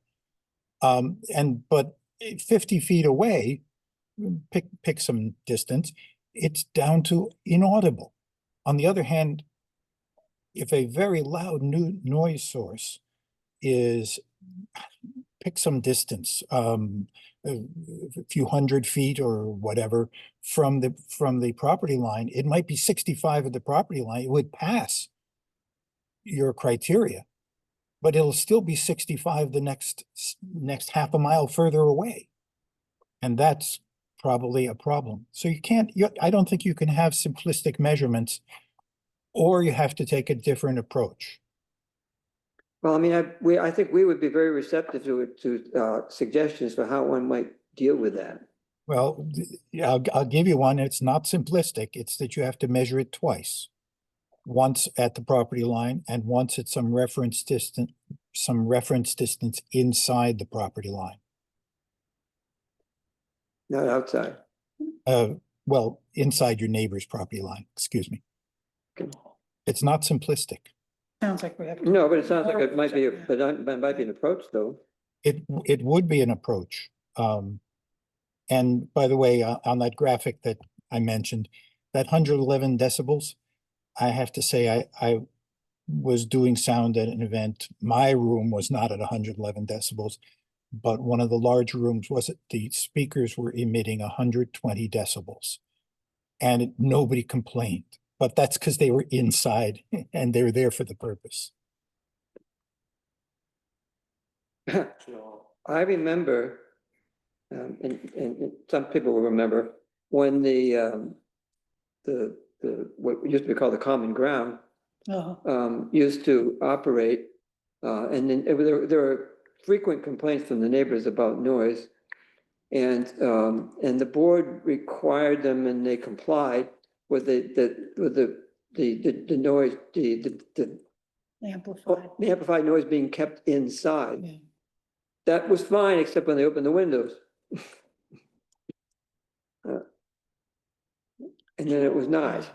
Since I know that we have a few other things on. We do, so I I also moved know it that on people are here time. for the skate park thing, so maybe we can send for another. Yeah. Well, the question, what are we gonna do with it? So do we want to ponder these things, investigate a couple of the Yeah. things and then bring it back again. Yeah, Yeah, I don't think we need any motions. I think we've got No. the feedback. Okay, and- we'll table it for further discussion. To that extent, I would note that there are 10 minutes remaining in the scheduled meeting. And that guy can see the clock.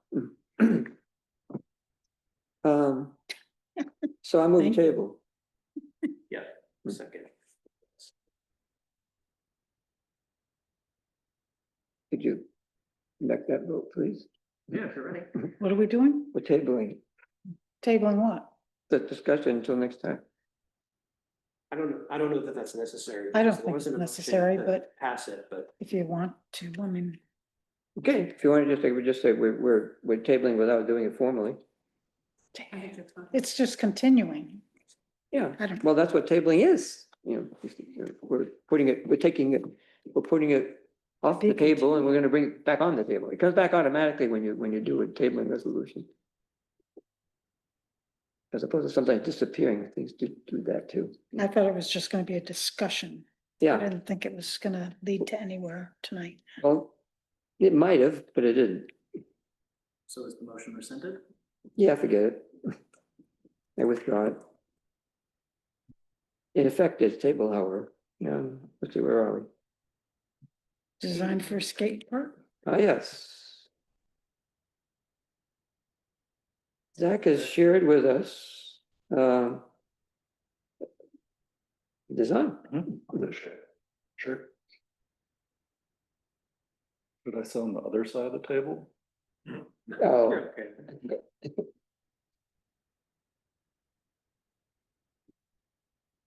this is basically by way of a progress report, Well, or did you have something specific to propose as a conjunction with it?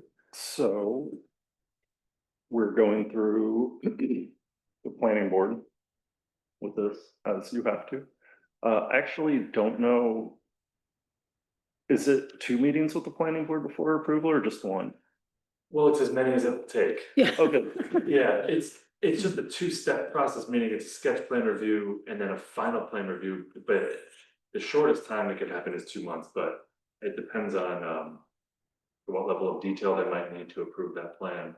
Yeah, so just to add to that, so this is in the Hamlet neighborhood, it's on Bald Hill. And yeah, appreciate Zach sending this over to get on the planning board's agenda for April 15th. Because Hamlet neighborhood requires even public parks to go through the site plan review process. However, it seems to me that if a public park is going to be proposed, it ought to be by the board and not by a group that's on its own initiative that requesting site plan review. Well, Zach is on the board. Hmm? Zach is on the board. I know he's on the board, but but the board hasn't said, we like this, why don't you propose it? In which case it would go to the planning board, but I mean, I think it shouldn't shouldn't have to be that procedure. Good, I think that's a question for the town board, but because the town is the owner of the property, Right, yeah, they'll either endorse the project or be the applicant of the project. I mean, it could also go to the planning board and then they could give us feedback about. well, yeah, sure, but the fact that it goes before them should be at our initiative.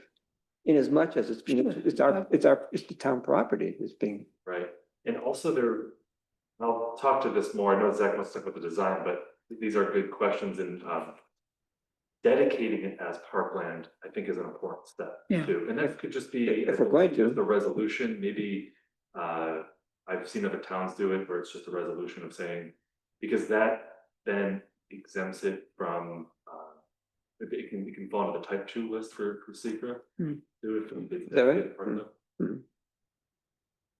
So it raises the question, because we avoided designating it as a park in the first place. You may recall. For what reason? Because we didn't want to foreclose other options, I guess, basically.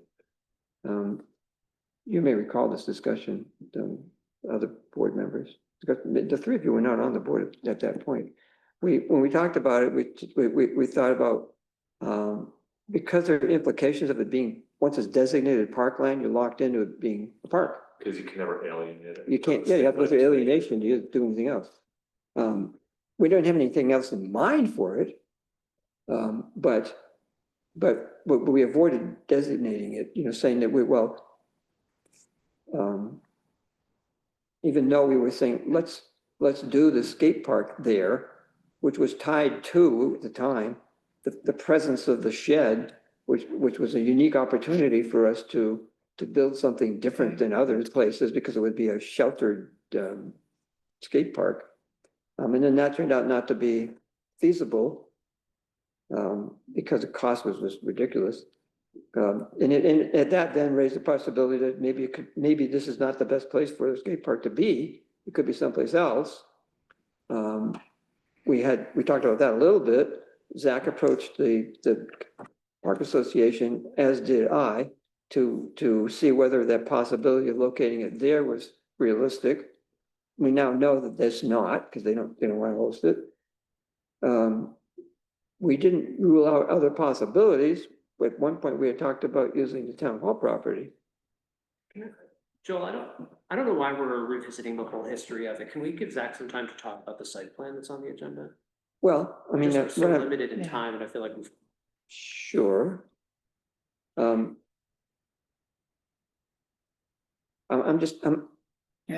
just raising the question whether the site plan doesn't make a certain assumptions about where we're going without having it been formalized. So if it's not designated a park, but it is used as a park. Well, I'm not saying we shouldn't designate it as a park, but just we haven't had that discussion. Yeah, and Zach, just to clarify, it doesn't need to be designated as park. It can be a skate park, or it can be a water park. It doesn't need to be designated as park. Town park. What? Could be a outdoor movie theater, City park. a drive-in movie theater. I just brought that up in terms of Yeah. like what other kinds of review might need to happen. Yeah, I mean, if we were thinking it might well evolve into a park. And maybe it makes sense to say, okay, this is going to be a park. But we hadn't actually crossed that bridge. Yeah, it might be an important step. I mean, just as a point of reference, and just, I know maybe you want to talk about the site plan, but I want to just provide like when this happened in Enfield, there was a piece of town property. It was not a park. It was just a vacant piece of, probably about the same, maybe even a little smaller. A nonprofit approached the town board. They were called the Skate Garden. And they said, we want to put a skate facility, a skate park facility, and they went through that process. It was exempt from site plan review because of just Enfield's laws, but ultimately the town board then endorsed it, and then they dedicated it as park, and then they went through that process. So in the same way as a nonprofit, I mean, are you acting as like the profit sort of approach it? No, or is this the town kind of, you're endorsing this as?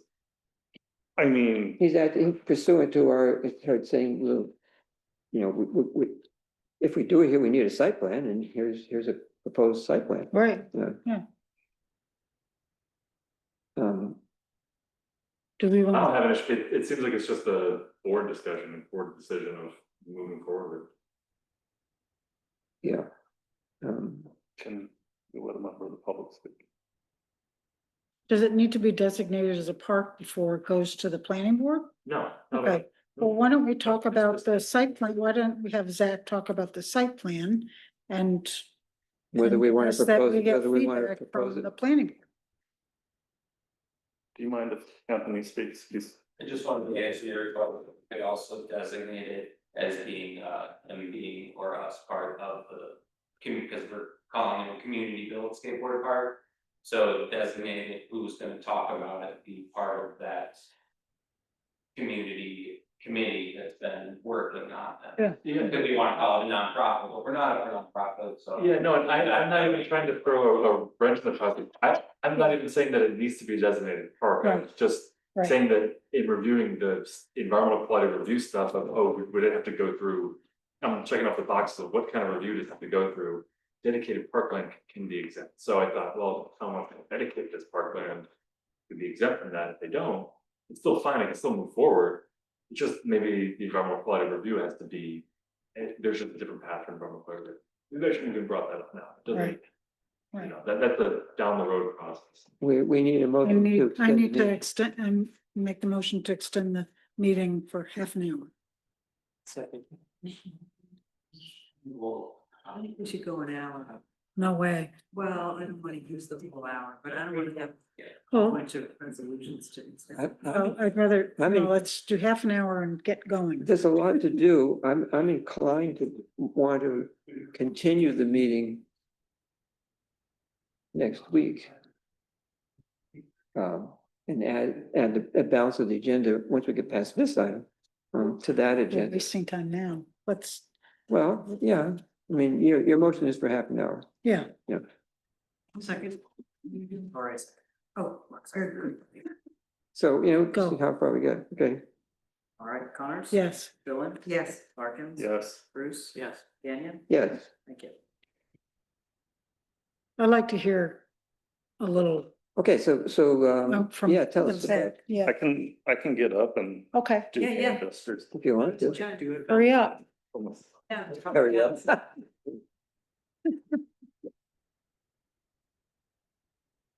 I mean, it's it's a skate park.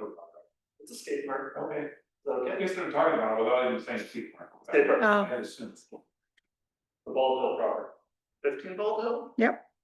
So it's pretty straightforward. This is, you know, there's already quite a bit of compacted land throughout the entire Yeah. property. Yeah, give it history. Excuse me, but your mic isn't working there. Yeah, just think. Can you, yeah, take it out of the, yeah. Is it on? That better. Yeah, okay. Better, thanks. Compass Bros? Direction. North, south? Oh, yeah, that's north is up. Yeah, it's pretty much oriented. Yeah, north. Yeah. Yeah. Great. So. As it sits, there already is a parking area. We obviously have to manicure it and put fire retention ponds. There's gonna be plannings to cut down on water movement around both the skate park and the parking area. Jamie Benucci from the planning board is kind enough to Oh, add this design to it. Yeah, cool. Zoom in a little bit. what's the green slashes? Is that like a berm? Or s- Like these? No, No, the no, green the slash. green over, Oh, Yeah. that, we have to have a A buffer area from the stream. thing. a buffer. There's a stream along that edge of the Right. property. Yeah, so that's we the way just that- outlined 25 feet. Excuse Right. me, so we didn't plan anything too close to Right. it. That's the creek. Okay, So how many parking spots? Well. We have not laid that out yet because. We're at the point where we need to survey the property. Yeah. Very good. And that is another thing, that is part of asking for. Funding for this is, should I be paying to survey the property out of my pocket? I don't know, that's why we're having a discussion. So you don't think you have it close enough to scale that you can plan? I mean, it is pretty close to scale, but part of this is, can you zoom out just a wee bit? So clearly, we need to keep away from the property line. yeah, As we're building, like, it would be nice to expand as we go, but we do need to know these two edges. Where the property line is, Yeah. This clearly it's the creek, basically. is delineated. Yeah. But, you know, gotta keep it back. Got potential playground area.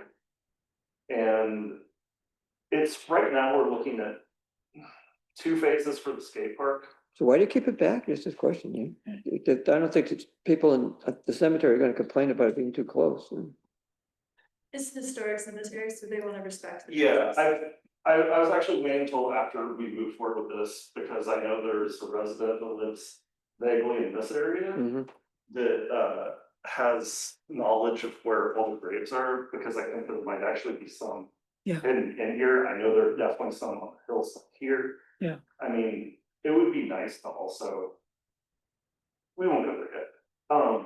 Yeah, we need to know where the edge is for sure. Yeah, we need to know where the edge is. Also, we don't want to build on top of a grave. Yeah. Yeah, that would not be. Bad practice. But yeah, it's. I don't know. What Yeah. question? Cool. What is that? There's two things, there's a bowl and what's the other thing? So this is the street course, which, What is that? I'm trying to figure out how to explain street, please. Be flat with the elements that are like dropped in, like they're incorporated into the concrete, but they're like pieces on this flat section, so you like ride down it, and you go whoop, whoop, whoop, and then you're on the other end. Oh, yourself. Come back. So it's like kind of like, Break your legs, yeah. yeah. Cool. It is similar in that in theory, but in practice it will be very. What's a lot of kind of. Yes, this is all film. Yeah, it's the green ovals are all. The green ovals are the bio retention areas, woody plantings. This. The The rectangle. white part of it, or the gray and the gray. Are those are the concrete skating. Yes. I have a question. So this little playground, why, where did that come from? That came from, that is an eventual goal of the park is to be able to go for an actual like playscape playground. And then I presume you have picnic tables, places for parents to There's hang picnic out. tables, right? Is Oh, that- those are the picnic tables? Yeah, the picnic- Yeah, those are big, Yeah. To Okay. pour a small slab and build 3 picnic tables, put a grill there. Oh, Yeah. Yeah. Eventually it'd be nice to have another seating area at least. I mean, clearly if there's a playground, you have no benches, you have right. playground, etc. I think of the playground as extending sort of the population of people that can make use of this park in general. I mean, little kids could also go on the street course, Yeah. but the playground would just mean that the whole park would be attractive to more Every, people. lots of people. Right, and you've got a space down there at the bottom. I mean, I don't know, if you have 6-year-olds who wanna learn how to skate, as opposed to 14-year-olds who are over there doing flips and stuff. Sure, I mean, so I haven't even had a chance to two members in the crowd who clearly have talked about long history area first. Obviously, that makes sense. That's what we're gonna do. But that also allows, if there's not a bunch of people there, if there's enough area that like kids can go and ride bikes, obviously it'd be Oh, nice. right. Yeah, yeah, Like not everyone has a nice flat area. yeah. Right. But true. there's enough space that with time, more things can be added, because this is. It's a community built project. Yeah. We are asking for a small chunk to start, but realistically. Once. Or if we get the go ahead, there's gonna be a massive amount of fundraising for this. I mean, also having fundraising. Yeah. Fundraising as well as fundraising. Very good. And what are the next steps? Get feedback from the planning board? So. Was that? Obviously, I like concert, hungry. You've got a little concert venue over there? Is that what you guys are? Well, I was gonna suggest, probably besides the planning board, seems like the next step, in like a small cost would be getting a survey. Getting the survey And just staked out. yes, Yeah. getting the survey and also. Question, there is currently a barn here. Yeah. It'd be nice to not have that there because clearly it's failing. Didn't we already say go on taking it down? Did No, we? I don't think so. No? I think It's we No. talked about it. It's like, oh. Should be gone, it should be gone, Follow the barn, it's a strategy. it's a shed. It's an equipment shed, is what it's what origin. It doesn't have a floor in it. It's just a No, third floor. no. Three walls, like, Yeah, Got you it. wall the roof. It's a historic highway building. It's just. Yeah. Yes. So one possible next step is that Zach and I had talked about maybe doing a volunteer work day just to start clearing the property. Like there's a lot of Yeah. Japanese Japanese knotweed. knotweed, Yeah. some other stuff that we could do. Would that So- you could clear it, so we do. Yeah, I know, it's not an easy thing, but we could start somewhere just to clear some area. Mhm. So we did talk about picking a date and doing like a volunteer cleanup day and doing some invasive removal, so that's one next step. But if we can get approval to take the barn down also, that would be. Yeah. Great. And then I'm guessing we have to fill out a permit to take that barn down. Yes. I suppose. Yes, we have to get a permit, but we, the town wouldn't have to pay it. That'd be cool. I do have a question on the parking lot. Yes, all right. Yeah, yeah. Would it work to split the parking spaces? I've thought of that. The reason is that the zoning is pretty clear about proximity to Portion of the the water. creek. Yeah, so impervious surface, any limiting, it doesn't give a quantity, it's called a performance standard. It's just limiting the amount of impervious surface within 50 feet of the creek. So my thought is if you just flip that parking space, they would be parking on that east side, you have a better time with the planning board. Yeah. Okay. Yeah, I mean, that's not a problem. That is literally just using the existing parking that's there. I mean, pretty much everything could be the block.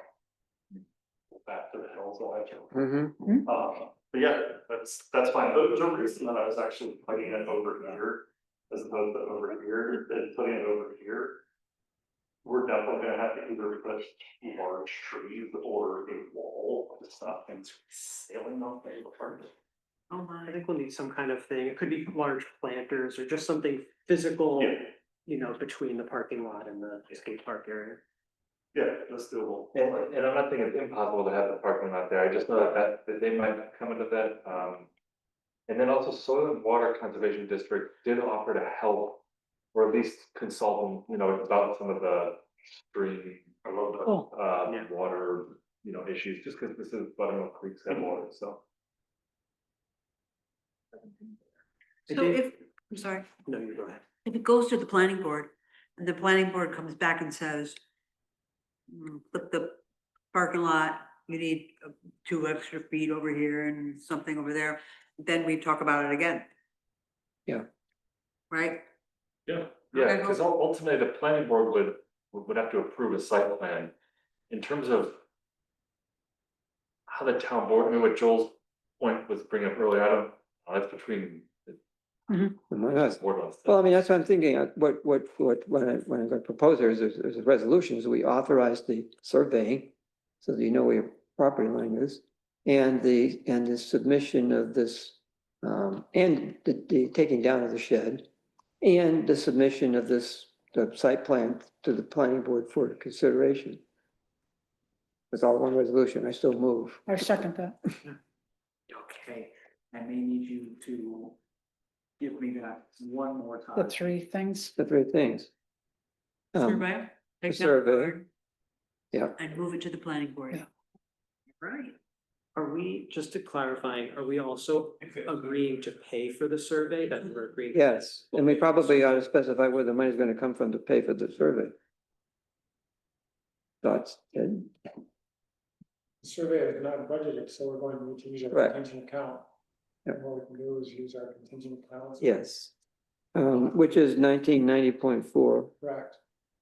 Um, In terms of the expenditure, use. you would then move that money to the building contractual. Would move 1444. I know, it's a little, unless you want to sit a little closer, I don't know, I don't mind hear you, but. For paying for the survey, I recommend using 1990.4 contingency money, which is available, and applying it to our engineering line. If we don't have an engineering line, we can create one, A 1440.4. And we can specify in our description what it's for to take care of it. So that's all part of the motion, Yeah. Okey-doke. where the money's coming from and. Did I mention something? Is that Laura? Yes. Yes, it's me. Hold on one second, just 1 second.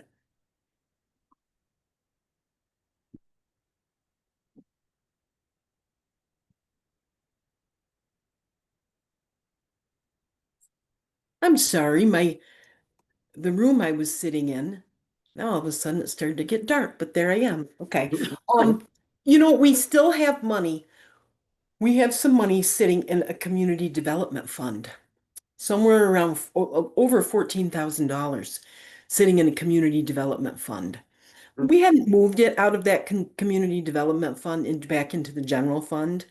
And it was just some monies that we had in there, I believe, to do just kind of what you're talking about. So, So you're I don't proposing know we if you take it guys from want to there? consider taking some money out of that fund and using that money to cover some of these engineering or covering some of the permitting fees, some of the fees for, I mean, I don't know how much this whole Survey. project is going to cost. But I just wanted to throw that out there that money is sitting in there. It's not a bad place for it to come from. That would be an okay place to take the money for the survey as part of this community Project. development. Yeah, As part of the project. right. Well, we don't have to say which, No. what the, what the budget numbers are to do it, but we can say that the money to come from the community development fund probably suffice for the purposes of the motion. So to summarize, the motion. Yes, and as Ted was saying too, if you wanted to put together another account number within the general fund, and then that money, as you spend it on this project, can just be transferred from that fund into the general fund, and you can keep track that way of how much you're spending on the project and how much that 14.5 is going down. Yeah, we could do that, All right, so but we're not doing it right now. just to summarize the motion. Yeah. Okay. It stands, the motion is to pay for the survey of the property, using the, community development funds. Authorize taking down the old highway barn and authorizing, whoever it be to send the site plan review to the planning board. Yeah, Send the site plan to the site site plan, yeah, Site plan. Yeah. perfect. for their review. Okay. Right, Are we ready? Yep. yes. All right, comments? Yes. Dylan? Yes. Marcus? Abstain? Bruce? Yes. Yeah, Yes, thank you. That's like. You're welcome. right. Okay, next item. The grant to develop a master plan for the Shane Spencer property. You want to speak to this, Greg?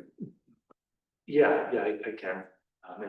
So it looks like Shane had to leave. Yeah. So I don't know. If it's, I'm happy to talk about it. It would be easier, a little more comfortable to talk about it with him here. Yeah. I spoke with him earlier today, so I mean, it's still. Keep it short. Yeah, I'll just kind of keep it short. Yeah. So. So Shane has we did the town did the whole student project last year with Cornell University to do part of the Design Connect program. To do kind of a high level concept plan. That just sort of generated a lot of community conversations. And Shane approached me afterwards, just like, well, what's kind of like the next step in that? And maybe I'm putting words into his mouth because I know that that's really the, thinking about how a property could be maybe transformed. And that would be doing a feasibility study on a property is sort of a next logical step. I've been looking into different grant funding opportunities for the feasibility study. I guess let me just back before talking about the grant. The biggest thing I think, and whether it's tonight or just at some meeting, this is private property. We're talking about doing a master plan, really. Yeah, wait, what was the question? So we're talking about doing a master plan essentially for the property. Yeah, and I think what I'm getting at before we start talking about grant funding, I think the town board needs to endorse the idea at least of doing the feasibility study on this property. It's not uncommon at all. Dryden's doing one right now on a 100-acre property on Route 13, right near the Knights Lake building. And it's private property, but I think that before we start talking about grant, there should be some indication that the town board wants to, and that's why it would be nice to have Shane here to, on the record too, of his, willingness to participate in this. So that's just my, that's Yeah, I mean, why are we going here? You know, what's changed here is that, you know, when Shane acquired this property, he is receptive to the idea of developing it in ways that would be consistent with our planning efforts for the town. And what we're moving to here is saying, okay, well then what, in what ways could this property be used that would grow the hamlet, basically, that, you know, what are our options? There are a lot of things that we're talking, some of the things were in the sort of first pass done by the Design Connect team. If we were going to go after, we need to identify what we want, where it could be, and then the next steps are that what needs to be fleshed out so we can ask for money to do it. For instance, if you came up with a development scheme that said we want to add 180 dwelling units to this property, and here's where we think they could go. And then the following question is going to be, what about water? What about wastewater? What about roads? What about, you know, other infrastructure? If those things could be plans that we need, you know, this is what we need and want to do, then we can chase the money to do it. So all of this is about a feasibility study about, well, what could it be, you know, with more specificity and in an iterative process where the community is engaged with Shane, who's receptive to different ideas, for, you know, how it could be done. Right. So wait, are we saying that this property, that somebody has a bunch of acres and they want to develop it, and they're asking the town to apply for a grant so they can develop their property? I mean, is the next person who owns 100 acres and wants to develop their property gonna say, hey, you did this for Shane, will you do a feasibility on my study on my property? Right, no, that's a good question, and I brought that up to, I think, a number of board members, just other people that, you know, why, I think I brought this to Shane, is why, you know, his property, why not somebody else's property? As Joel points out, this property is in the hamlet. It's been the focus of a lot of community conversations over the years, as, you know, what could happen after the junkyard is all cleaned up. And you know, frankly, he's the only I should say he's one of the only owners of property in the hamlet that has reached out to my office. Zach being one of them before he was on the board about doing stuff on his property.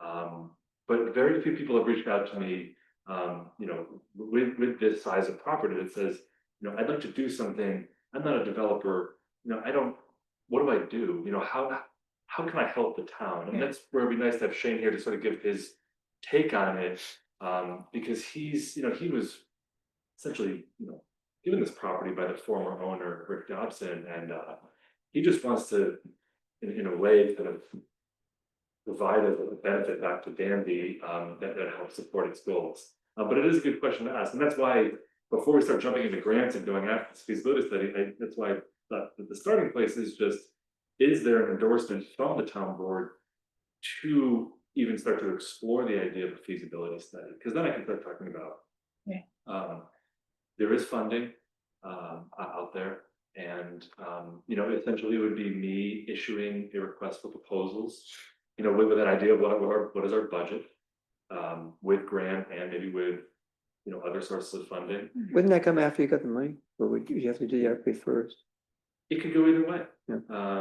It'd be nice to know how much money is available, grants and other sources, issue the RFP, get those, you know, they're gonna give us price ranges, depending on what our scope is. Right. So Dryden just went through this, they applied and got $10,000 from the county to do this study, which is a very small amount for a feasibility study. I've been speaking with You might remember David West, who used to work here, and he's now managing that funding, yeah. And in fact, we were having some communications today about, and I talked to the town planner at Dryden, Ray, about that, how well is that 10,000 going, you know, it's such a small amount of money. But they're pleased with it, and David just provided, just before this meeting, they had a little sort of initial review of the initial feedback of the feasibility study that's kind of in the process. And he said he's very happy and was very surprised by how just how the process is going. And I could share a lot of that more with you, but the point is there is money available at the county. Is this county money we could be applying? It's just county money and Not CDBG. correct. And CDBG, so I met with the CDBG folks. This is Community Development Block Grant Funding. Say it all the time, but I met with them last week to discuss the prospect of going after a $50,000 grant from them. Like anything with CDBG, there is just a much higher bar to clear. There's a lot more paperwork. The town would likely have to hire on a consultant to help manage it, just like we do of our other CDBG programs. I might have capacity, but the funding from the county is just a easier pot of money to kind of go after. It's a little bit smaller. How much money is available there? $10,000 only. Yeah. And now when Laura just mentioned this community development fund, to keep my ears up a little bit. Yeah. And I would think that just in general, with whatever fund it's coming out of, that certainly if the town says, you know, let's just go after the $10,000 and do this feasibility study. We don't want to spend any town money whatsoever, certainly, you know, the call, but if there was an opportunity to throw in another $2,000, $5,000 or $10,000 just to increase that pot of money for a feasibility study, we would only get more finer results from that study. I'm just putting that out there as you know. No, I think it's worth serious consideration. Right. I think this. I'm not asking for any sort of commitment of, you know, any funding tonight. It's just the throwing it out there that the more we can put into it, the better result we can get. Yeah. And I'll sort of watch how Dryden's unfolds. I think their final plan is this Friday, and I'm seeing.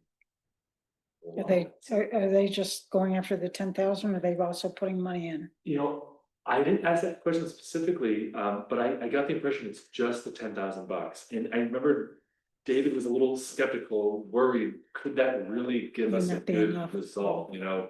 Yeah, I mean, I don't know what the Dryden's going after, but I mean, you know, they may have a much more limited scope of work that they're trying to accomplish with that 10,000. This is a rather ambitious undertaking here. Interesting. I mean, it's long been an identified property that sure would be nice to see something happen there. What size is the property that Dryden's? I'd have to, it's 100 acres. I'm gonna have to extend the meeting again. And I can also share their request for proposals too, so you get an idea, and I've shared this with Shane. I'd be happy to, it's just a 4 or 5 page document just saying, here's what the town is after. And so they had a number of responses. I'm sure some of those responses, their fee was, you know, tens of thousands of dollars. They ended up hiring Fisher Associates that is putting this plan together. And here's David's comment just on it. It says this was just before the meeting. They had a sort of a initial sort of take on the study. So far, I'm pretty impressed. A little sketchy at this point, obviously, but the consultant clearly has a good sense of good neighborhood design and the basics of civil engineering considerations in a traditional kind of context. I was very impressed with the integration of trail and green infrastructure and the scale of blocks, etc. They're going to have an informal charrette meeting tomorrow and then a semi-final presentation on Friday. I'm going to see if non-Dryden folks are invited, because I'm going to see. That'd be cool. Yeah. So as I said, the first step I think is just, is the town board going to endorse the idea of you know, seeking funding, you know, and just doing this feasibility study on this property? And then it's, do you want to issue the RFP? And then, you know, what kind of, where's funding coming from? I would just say, for my part, I'm supportive of applying for the county money and moving forward to help Shane. But I'm a little bit more hesitant about putting taxpayer money behind it, at least not until we've had a Right. more detailed conversation. I think Yeah. to some extent, we will be authorizing you to spend your time, which is taxpayer money because it's your salary. But I feel a little hesitant about saying we're gonna take Yeah. money that comes from other residents in order to help develop private property. And maybe I can be convinced, maybe there's a long-term ROI of eventually, there'll be taxpayers there, so we'll make more back. I don't feel ready to say yes about Yeah. that until we have more discussion, but I definitely feel supportive of trying to do something with that project and applying for county or state or Yeah. federal money. I just wanted to delineate those two. I feel like we need more discussion. And so on that, that's a good point, that maybe it's, the process is, apply for county funding. It sounds like Yeah. it's a very eligible project, and, nobody else has applied so far, so we've got sort of, we can get that in, I can work on that. See if we're granted that, or in parallel issue an RFP, and because that RFP then will get numbers. Yeah. We'll get ranges of numbers, and then maybe those discussions can come up. Okay, we've secured 10,000 from the county. All these quotes came in at 12,000 more.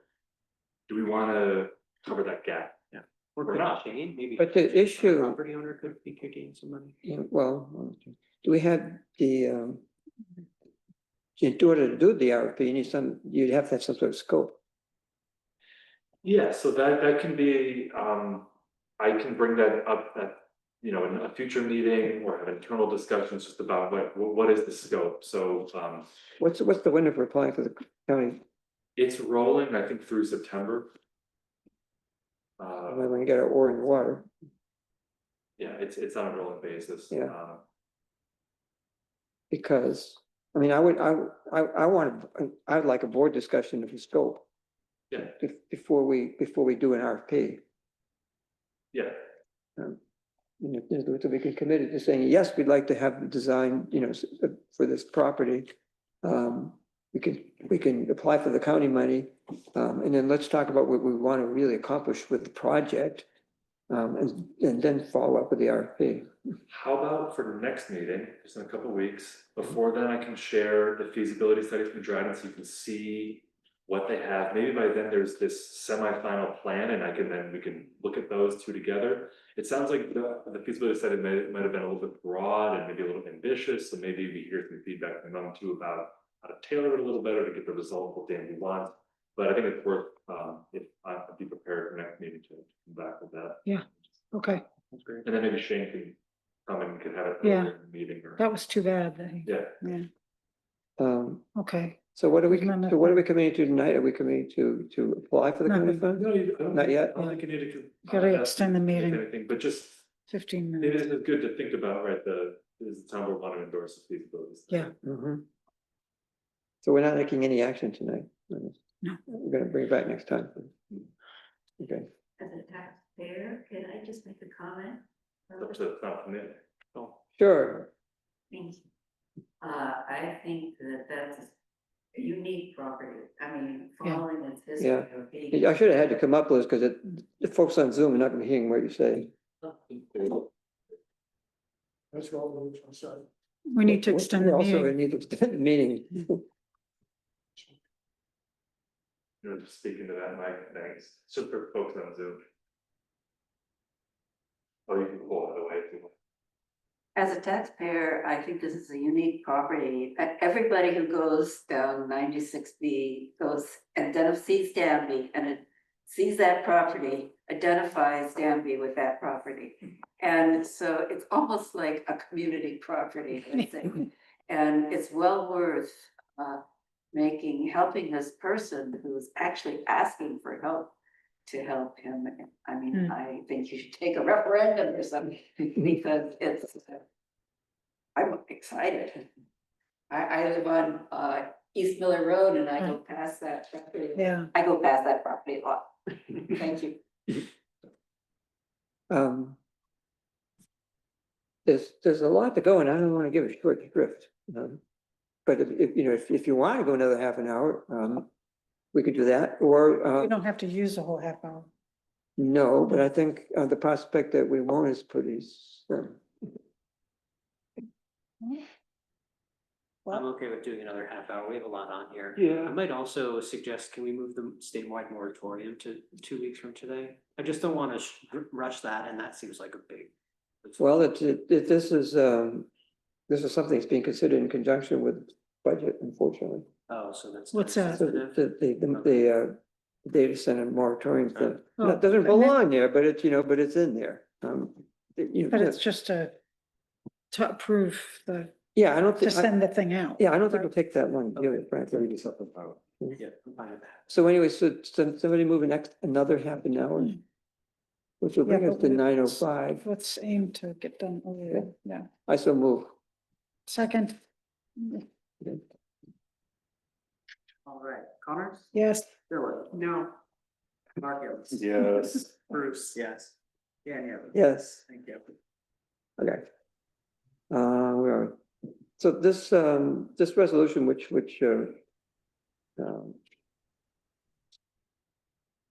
complements the action we just took. Oh. Jim raising his hand at me saying, what about me? There you go. Hi. Can I get my, I'll keep it to 5 minutes or less, 3 minutes, Yeah, you want to go first? 3 minutes, 3 minutes and a minute for questions. How's that? okay, Okay. no questions. I'll make it quick. Yes, so I'm Jim Holohan. I'm the energy advisor for the town. I just wanted to give an update to the board, a couple projects I'm working on. The first one being, we were awarded $60,000 grant from NYSERDA through the Clean Energy Communities grant projects. And then we used that after a energy audit on the bill for the town hall. We used it about $50,000 towards the heat pumps to remove the fossil fuel using heating and hot water systems from the building. And we installed heat pumps in there, which are keeping you warm now. And we had about $10,000 left over, so we're using portion of it to buy some fossil fuel or some battery operated landscaping tools, chainsaws for the highway department, so they don't have to use their their gas chainsaws. And the balance is going to be used for replacing the EV charger on the building. So there'll be a single EV charger on the building, and that one can be set up to be so you can collect credit card, collect charges on it or not. And so that'll be a single one on the building. The other project is to put in a dual charge across the parking lot. So this is the second EV charger station. It's going to cross the parking lot. And the grant money came from there's money from NYSEG, Make Ready grant program, and also from the DEC ZEV, the Zero Emission Vehicle Grant. And with those, there's a company called Jacob, who out of Rochester area, who's been putting the package of things together. The Make Ready grant from NYSEG is about $25,900. There's $11,400 balance on that, which the DEC ZEV grant is paying $9,120, which leaves a balance of $2,280. And we had hoped that money would be paid for from federal incentives, but they're no longer available this year. They ended last year. And so there's this balance, which that's maybe it can come from the community development fund. But we still need a couple $1,000s to finish the project, which we thought we wouldn't have to put up. So there's a lot of good things, a lot of grant money we got for the buildings, and it's happy to put it together. It's almost finished, So what happened here is, as Jim pointed out, is that the charger was supposed to be a no cost of the town deal. And it would have been if they hadn't pulled back the federal funding component of it. So it left us having to pay what would have been paid by them. So we get it to happen for what'd you say it was, 2,200? $2,280. So, Cool. I Okay. propose that we allocate $2,280 in order to enable this to take place. And not a bad idea to take it from Community Development Fund, seems like a reasonable place, or the contingent fund. Laura, you have a thought on that?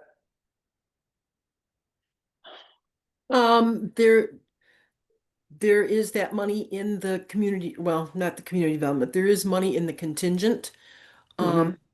That we could, if you look at that account analysis I gave you, you're going to see that there's a negative in there right now. And that's because the amount that we have in there, we're trying to determine in what other account number to put it in, was the amount that we paid engineers for the for the study for the crosswalk. Yes, so that's going to be moved. Okay, so there's money in the contingent, and I think that'd be a good thing to use that for. Okay. So I move that we, well, it's a motion in progress, I guess it was, that we authorize the $2,280 to implement that project with the money to come from the contingent fund. I'll second that. Discussion? Yeah, okay. I have something to add to that for discussion. Just so you know that as part of it, there is part of the cost, there is a 10 years worth of management networking software connected to that, which will be included in that for the dual port charger across the parking lot. Yeah. So the software support is there for 10 years as part of the grant. Right. Okay. All right. Connors? Yes. Dillon? Yes. Larkins? Yes. Bruce? Yes. Daniel? Yes. Thank you. Thanks, Jim. Yeah, Thank you, Jim. Okay, back to the resolution for the statewide moratorium. So we already, well, we just modified our zoning to make it highly unlikely that this is going to happen in Danby. But the same concerns that we had about it apply statewide, which is to say that these data centers are huge consumers of electricity, and their acquisition of electricity is unlikely to drive the cost to everybody else up. And make it impossible practically for us to meet our climate goals as a state. Not to mention the demand for water, which, arguable, but there are multiple good reasons why these things are a bad idea in the state of New York or any place really. But, and so Anna Kellis and I forget who the Senate sponsor was, but Leah Webb. It's in there. Well, no, the Anna and Leah are the ones that are going to near- tell about it, but they're not the sponsor, the Senate sponsors somebody else. But Anna is the one who proposed the assembly version of it. Right. Both of those bills would do the same thing, which is to create a moratorium on data center approvals for 3 years. And so a resolution has been drafted basically saying that we support that moratorium. And I move that resolution. I'll second that. Any discussion? And thanks for the push. Thanks for the push, right? Yeah. Okay, yeah. Connors? Yes. Dillon? Yes. Larkins? Yes. Bruce? Yes. Daniel? Yes. Thank you. Okay. Can I get that? What did you just do? We passed the resolution that We support the you and I moratorium. drafted. Oh, but, okay, so Yeah. you got the resolution that Danby is going to pass a resolution to. We passed a resolution saying that we support the moratorium At the New York State level. at the New York State level. Yeah. So, a whole bunch of people. Yeah. Thank you. Yes. I think that is very, very wise thing. Not because it was your idea. Okay, I move that, well, let's not move, let's talk about it. Mark would like to go to the NIOT, training conference. And do we know how much it's gonna cost? Oh, no, I actually didn't get the full amount. It might be 250, but I have to double check that. Where's that? It's in Canandaigua. Ooh. Yeah, it's, would you have to stay overnight? I would, yeah, it's an Yeah. hour and a half away, but I think I can probably do for one night instead of two. I'm not sure. I need to check that. But they have a personnel track and a finance track, and you don't have to pick, you can go to either one. cool. There are just a bunch of topics that I thought were interesting. Yeah. I was just looking through them and I thought they would help me do Okay. a better job. I move that we authorize Mark Prus to Second. attend the training conference in Canandaigua. Zach beat you to it on the second. Okay, I didn't even let her finish. I got excited. any Doesn't discussion? count? Yeah, no, Okay, Right. Connors? yes. Philly? Yes. Larkin? Yes. Bruce? Yes. Yeah. yes, Thank you. I do actually have a question regarding that. okay. More than anything, I'm just curious as to why specifically, Mark, you're asking. I'm planning on going to clerk training in a week, and I don't know if there's precedent for asking for training ahead of time and I'm just not aware, or. Well, there's a, Leslie will confirm that there's a mixed history about this. Sometimes, particularly if they're expensive, people ask the board whether they support doing it. The board has generally been very supportive of continuing education by staff and board members as well. But it's not a policy per se. Right, I mean, need to make sure it's in the budget and Yeah, that's. I So- asked Yeah. because I wasn't sure. and I brought it, then I put it on the agenda because I thought, it's significant expense. And Yeah. that we have a lot of new board members, are we still supportive of this educational, Okay. the value of education in doing our work? So, yes, there's a sense of that. The audit committee has completed the court audit. And according to the way it's begun. And has reported their they're reporting the way that has happened. We don't give it the results, but I suppose we could if we wanted, right? Mhm. So we don't actually get to see It's all right here. Do you Yeah. want a copy of it?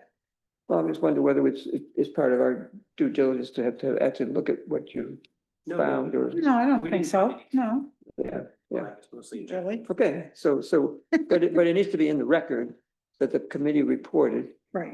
did it and is reporting back to the board. I mean, the resolution is that the town board acknowledges that the required examination has been conducted of the Justice Department's accounting records by the audit committee appointed by the Danby Town Board. The records have been found to be accurate and up to date, and the proper examination has been done to accurately answer questions presented by the state of New York. That's the Second. resolution. Yes. Leslie made that motion and I just seconded it. I do want to go ahead, but can we have just a very Sure. intense discussion before it? Oh, yeah. But that- I want to support it and I help Leslie. I also want to say on the record, there was a lot of resistance Yeah. to giving us access to the records that I believe we are supposed to see. Yes, And I think we should pass this because we did get our eyes on the record and we should have a conversation afterwards. Maybe we need a policy, maybe we need Yeah. to talk about hiring outside auditors, but it was a wrestling match that I don't think was necessarily appropriate over public records. I Right. think it's pretty cut and dry that the town board is supposed to be overseeing those records and we have to wrestle our way in to see them, which doesn't feel appropriate in my mind, it was pretty Yeah. uncomfortable and I don't know why. So I think we should pass this because this is what we're required to Yeah. do, and maybe we should have a conversation about it in Yeah. some future meeting. And develop a Develop a procedure, policy and do it the same every process, year. No and reason make for sure it to that they get it. Be a power um, struggle every year. It doesn't make Yeah. sense. No. There was resistance, and then but Gary was like, you know, they need to see what they need to see. So Gary came through and said it needs to get done. So it got done. It got done. It shouldn't be contentious in the future. No. It shouldn't. So- I mean, we've now established that this is the way it's supposed to be done. Well, We hope. I and so Blake sends us on to the state. think that's correct. Does that make sense? Yeah. When it's mostly a matter of entering into the record. But the state They needs to should get have it. taxed. Yeah. Yeah. They asked for it, didn't I they? think that's right. We'll get a certified copy of the resolution. As well as, any report that is. And the report's attached there, and I have another copy of it if you want to see it. Okay, good. Ready to go? Right, Connors? Yes. Dillon? Yes. Larkins? Yes. Bruce? Yes. Daniel? Yes. Thank you. Revisit the hiring process of the bookkeeper. I would like to suggest that we possibly add these to the agenda for the Thursday meeting. I really want to give these two items more time, and I see we have about 10 minutes left. I'm not sure we can talk about this. Both of these items I think are important, and I concur. That I don't want to give them short shrift. So I support continuing the meeting or adding them to the agenda for next week. For next week? Then we just set a date for the credit card meeting, I think. Yeah. I disagree. That is a special meeting for the credit card. We can add Bill. it if we want to. Well, you can, I may get outvoted. My, I mean, that is not, I don't want to run this out. I mean, we've already, well, maybe we need another special meeting. Then, I don't see a need for that. Huh? Two special meetings is not special. Yeah, right, yeah.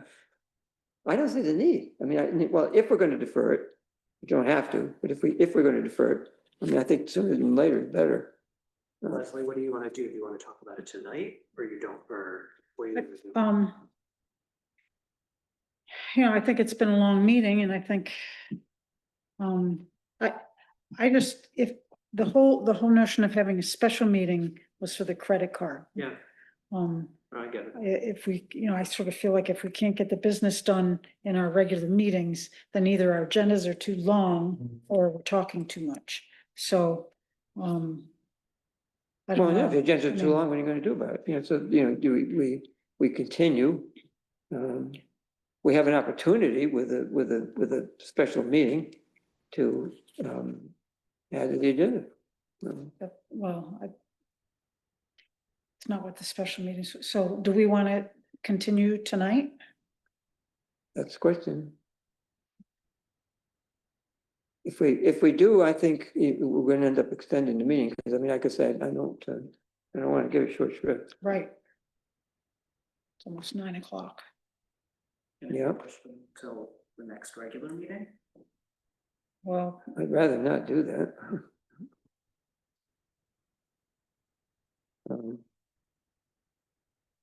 My preference, as I stated, you know, more than half an hour ago, would have been to finish out the agenda next week. Adding it to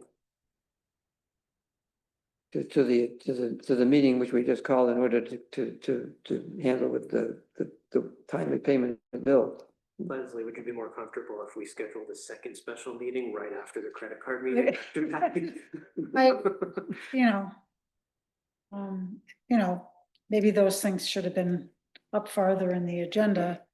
Well, everything else was important too. The reason they're where they are is because one or the other might easily end up in executive session. Yeah. And I didn't want people to be sitting through Right. an executive session for God knows how Well, long. that made sense to have last, yeah. Yeah.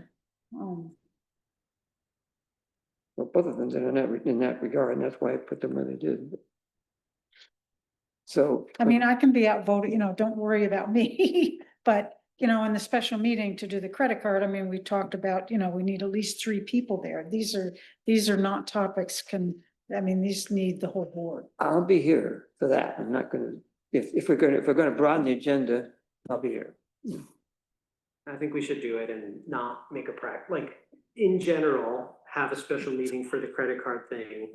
That can be a solo topic, but this time I think it makes sense to push it, so we take an hour next week to talk about it in detail. In other words, I agree with Murata. So, with that in mind, I move that we add these last 2 items to the agenda for next week's special meeting, which we decided to hold at 4 p.m. on Thursday the 16th. Second.